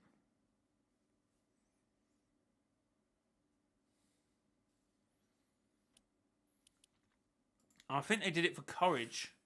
Which is the first time I think they... Because he said he would earn more, didn't he? Which I don't think they'd done before, because I remember, at least I think Ninja spoke about it, and he said he said, you know, he put that idea out to them, and he went, oh, you know, or something about it, like make him like more of a split, but I don't think they did it. So I think it might be the first time they did it, which is a little crazy. Crew doesn't count. I don't think the crew counts. We always have this discussion every time we talk about the creator. I'm not sure crew counts. Which is, I would earn so much more money if it did. But I don't think it does.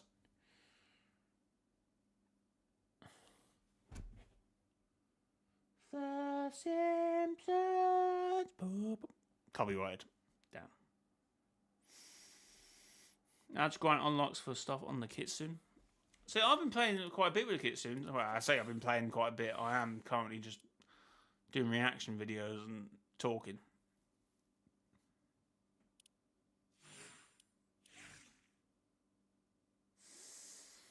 Hmm.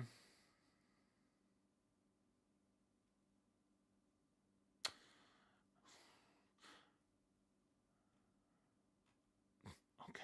I just seen an interesting tweet. And I kind of get where he's coming from. And he's also answered the question that this is a personal theory. But the two actually are cool Last Reality Warriors. I say Last Reality Warriors is kind of strong, but definitely if we presume the Oni mask worked how they did, in terms of most of the Oni creatures were part of the Dark Presence army, and also the connection with Drift and the Fox Clan masks, it's definitely a decent headcanon. Oh, and yeah, this just a personal theory of mine. His bio just says the journey must continue, which relates to no.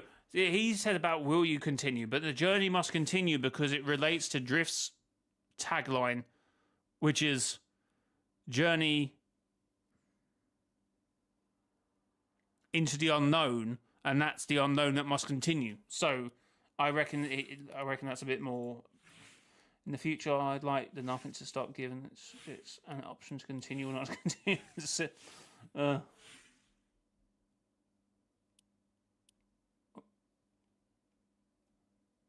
I might have to actually write back to that one because I feel like it makes more sense with knowing that it's a play on Drift's thing, which you could assume. See, I did a theory about that ages ago. I forgot about that. I just remembered. I did a theory about the Drift being a warrior, the last reality, because of just how the story tracks. Like someone gave him that mask, and whoever gave him that mask put him in danger because obviously Vi knew what happened with the whole River Guard in the Shadowrun War. So it tracks, and obviously the cubes were around at that time. Again, tracks. Anyway, yeah, it tracks. Why do I need a credit card for the damn credit code? You don't need a credit card. Or no, I don't know how. Do you not have debit cards? Actually, I don't even remember. Are you sure? I don't. You just. It gets. What's the context of my PFP? I used. It came from a thumbnail for a podcast, and it was a show that everyone was moaning about something. So I put my ears over my head for a thumbnail, and I just used it for my PFP. Unless you're talking to someone else. But that's the idea.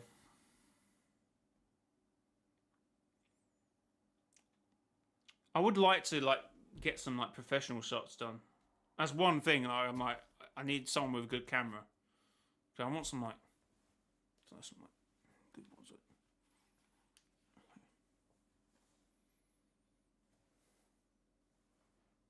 I don't know, something like that. Faye will use the same mask that Diego's Thousand Shops. Exactly.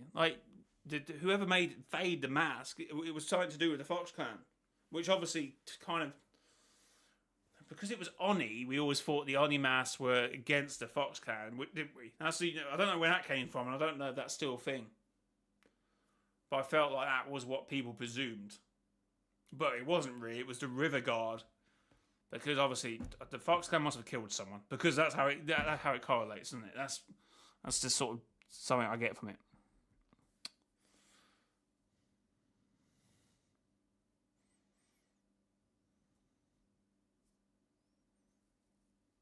What controversy? Didn't he leave his wife or something recently? Or Lily Allen or whatever? I don't know. Is that the same guy? Am I thinking of the same person? It's not really a controversy. It's just more of a life change. I don't know. I don't know.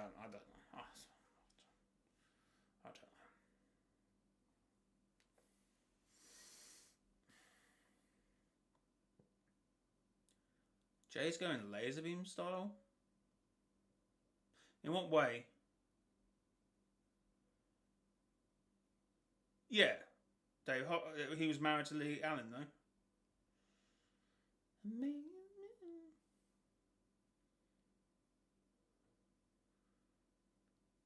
Yeah, I'm not going to answer reports that I haven't seen.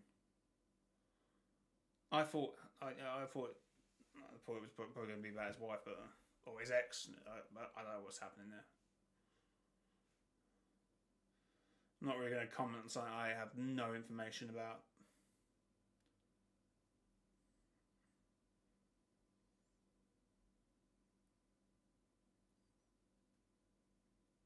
It never was. Fair.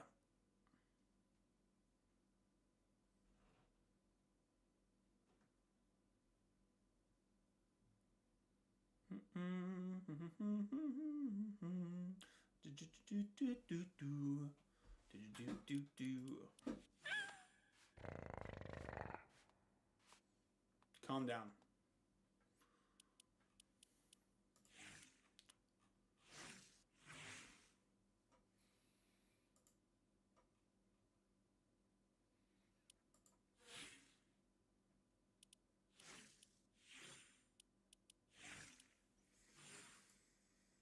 Okay.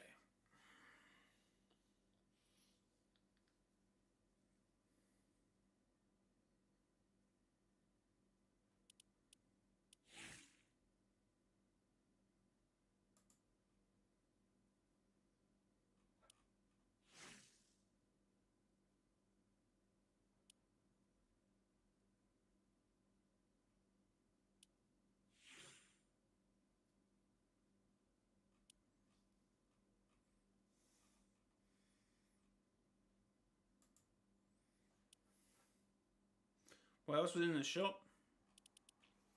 I don't know. I think that's probably it. Apart from, oh, yeah, there's quite a lot of stuff rotating out, wasn't there? Wait, the ice, are these back?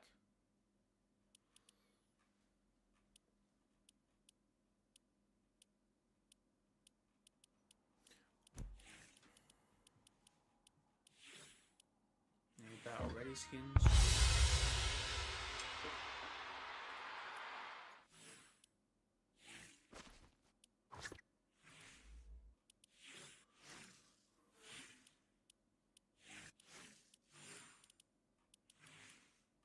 Nice.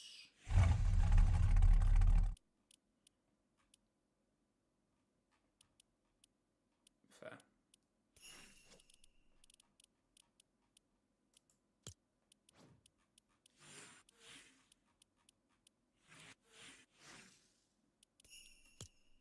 What are you talking about, Noah?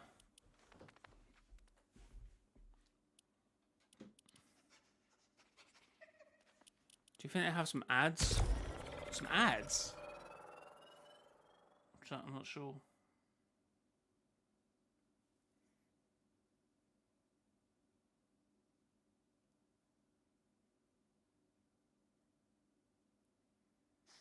Wait, can I use a debit card and that was a gift card, Jay?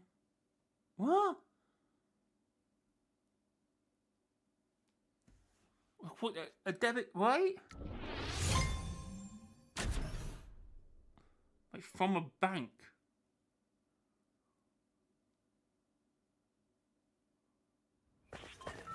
I don't. It's been a while since I've done what you're saying. I have no idea. Oh yeah, maybe. We'd probably end up having like a skin collab at around the time. Robert Downey Jr.'s Doctor Doom.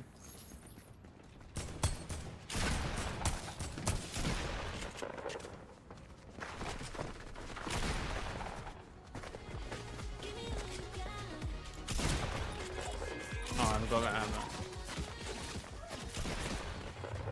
Sorry I ignored you for more than 1 second. I'm so sorry. Have another pet.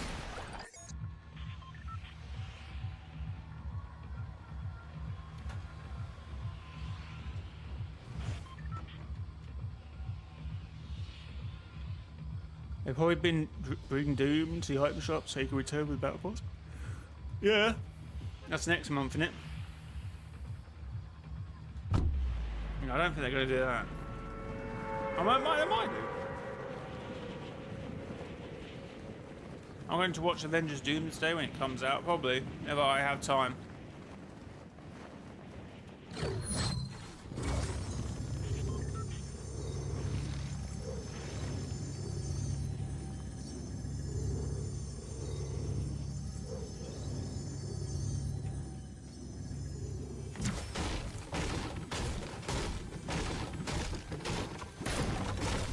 How many months has it been since Absolute Doom ended? Almost 18.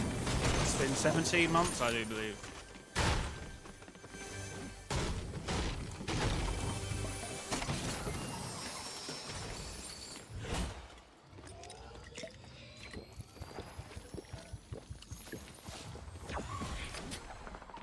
What are your theories? What, about Fortnite or about Avengers Doomsday?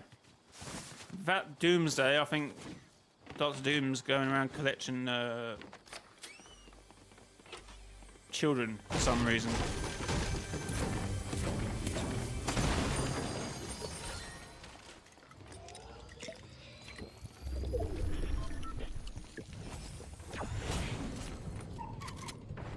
Because all the clips have involved their kids, and also, I guess, the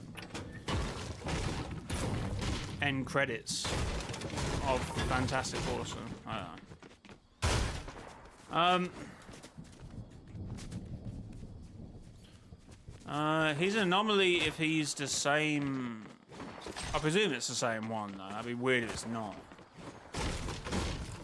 Well, is he no? Because don't they question this in what was the Loki, the time travel agency? They do say that, oh, it was the Avengers. Because Loki even said, oh, sorry, how? That wasn't even my fault. That wasn't their fault. Because he was like, it was their fault they had a Tesseract in there and they changed the timeline. And what, I take the flak for it? And he went, ah, it's the Avengers. Or something like that. I'm head off now, I need sleep. Thank you, Ethan. Oh, it won't be much longer. So thanks for coming, appreciate it. Have a good rest of your evening. Or good night's sleep, I suppose.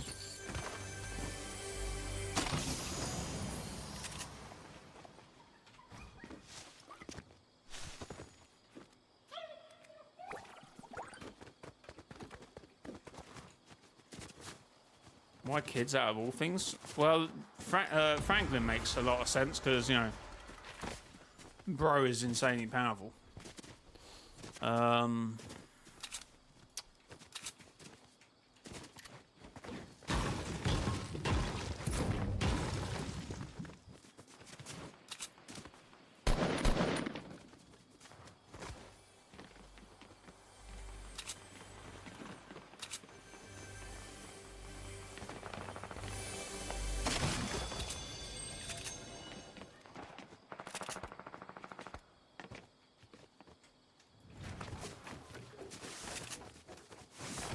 I think it was a foreshadow in Endgame when Tony said, "You mess with time, I'll mess back with you."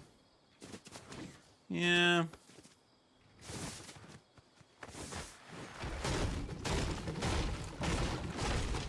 But I don't know. I still hope that they don't try and make him Tony.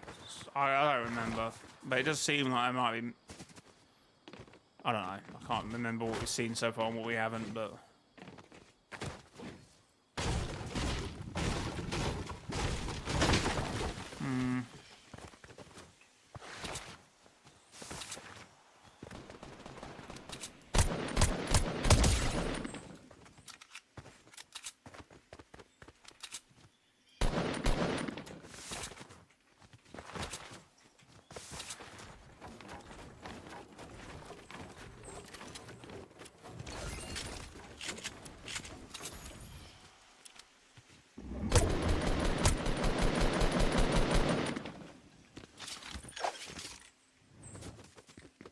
Oh, that was close.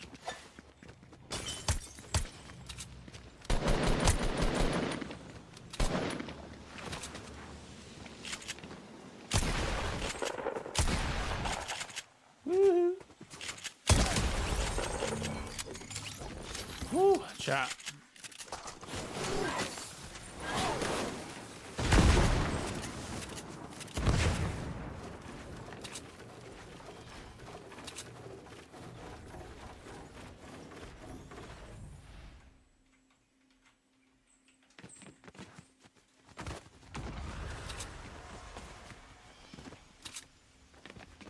Trying to tempt him out.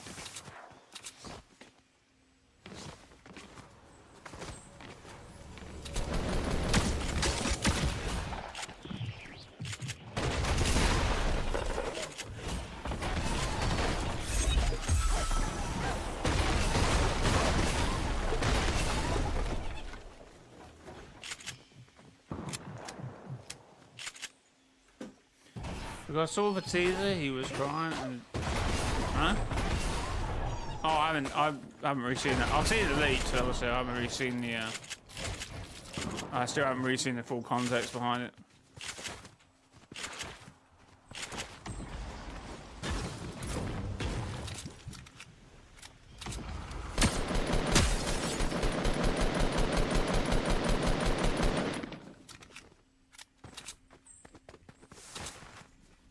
Jay's getting... Wait, what? Yeah, so it's probably even a kid with him as well. Hmm.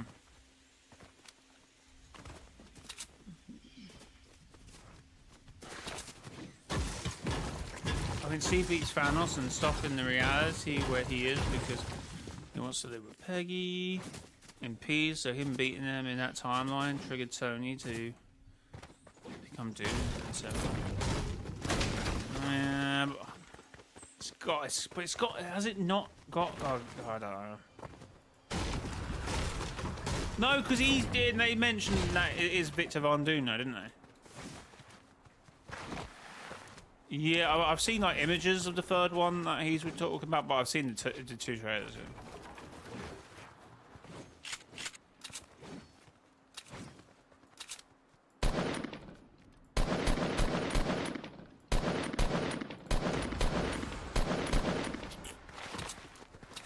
Watch him just beam me.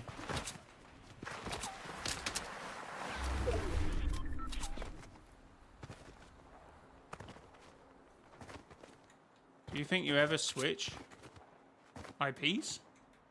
What do you mean?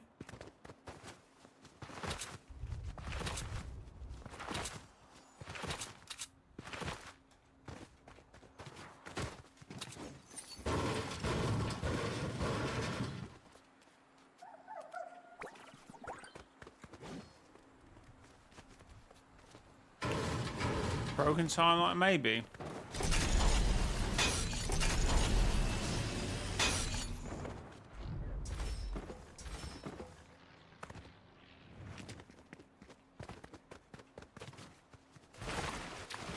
Oh, games. I mean, I play other games. I see no reason to, like, as you quote it, switch. But even me in terms of content, yeah, I do mainly stick to Fortnite. But I do have other channels where I upload other content, obviously. But I'll probably be sticking with the Fortnite on here. The MCU is a giant mess. I would have to somewhat disagree. I mean, I know I've tried things that didn't work, but I wouldn't say it's a mess.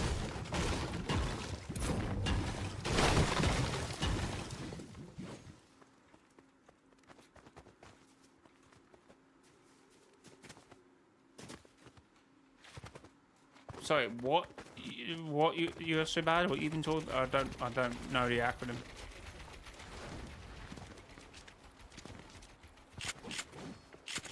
Or don't say. You probably put an acronym because you don't want to say it. I don't even know what you're talking about. So probably don't say it actually.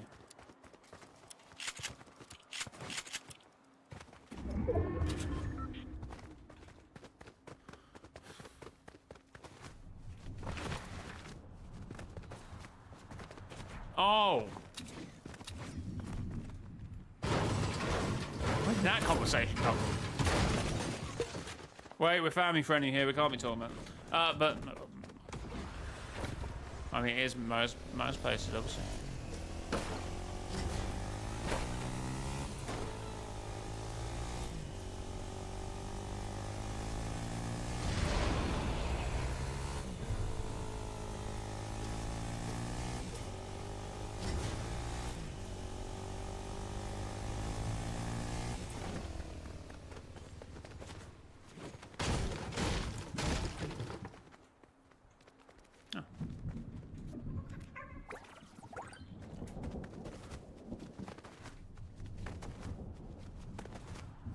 My mum sounds like the... Can't say that on stream. I think I'm sticking with the Fortnite right now.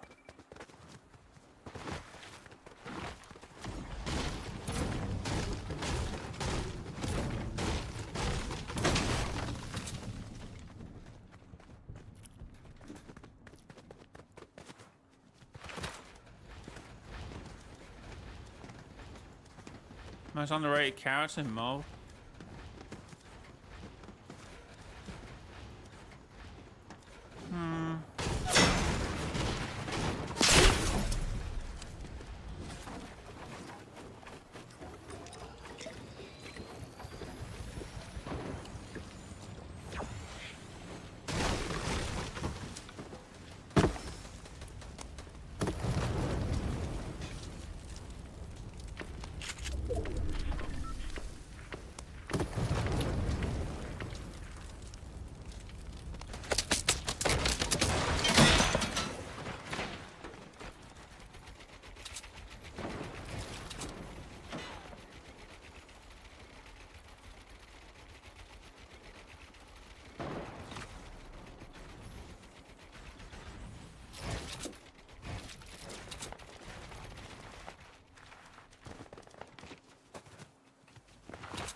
Got into one fight and all my mats almost depleted.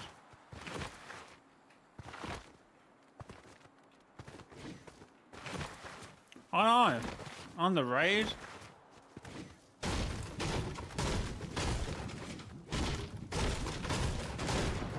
I feel like both characters, most characters have had their first shot at the screen.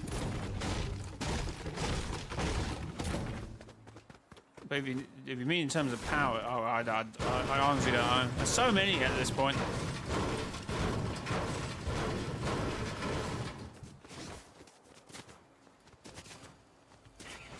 Oh, I can't really, can I?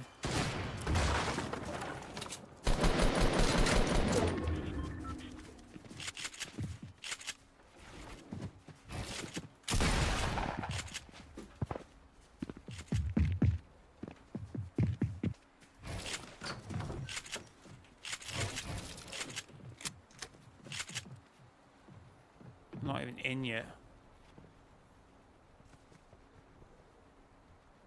Fair. What if Tony is from the broken timeline, which DH1 talked about? Branches that reality got deleted. Whether it's family. Well, then we get evil Captain America. Oh.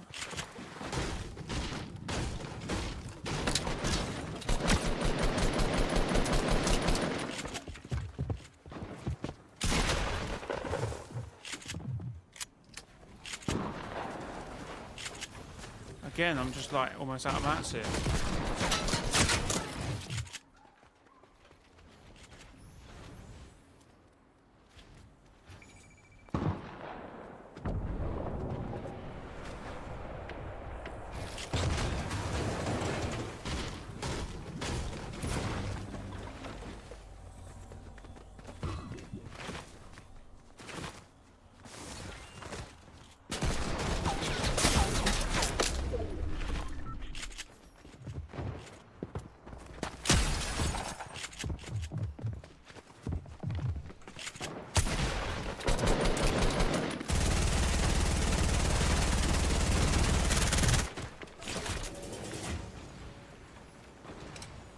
All you had to do was walk away, mate, and you would have been fine, but here we go.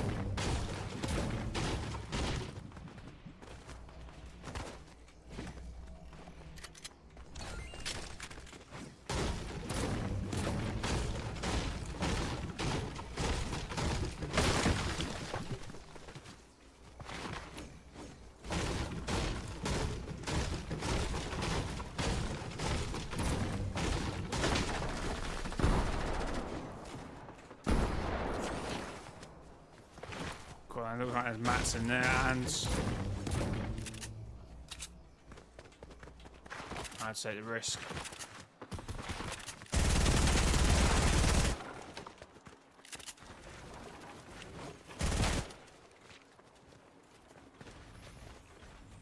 No.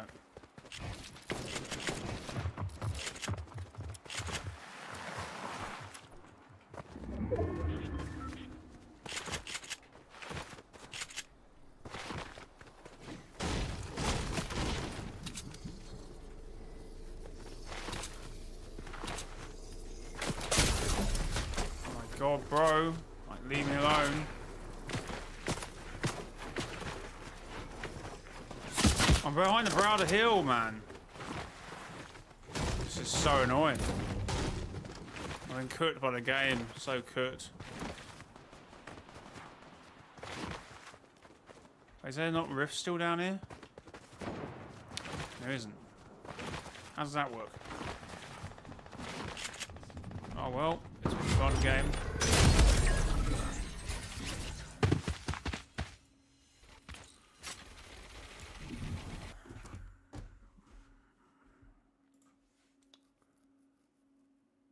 Oh, nice rapid.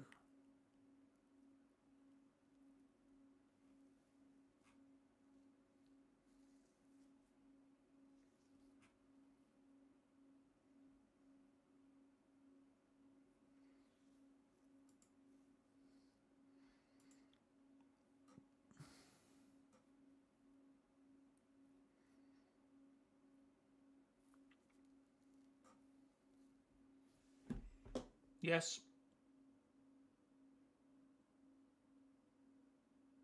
I don't know. Fortnite going to make a new Doctor Doom skin when the Event Doomsday comes out, or Doctor Doom skin in Marvel Battle Pass. Yeah, probably. It'd be interesting to see how that goes down when they come back, if they come back. You ever went to a Marvel premiere? No. Why would I be invited to a Marvel premiere? No, not me.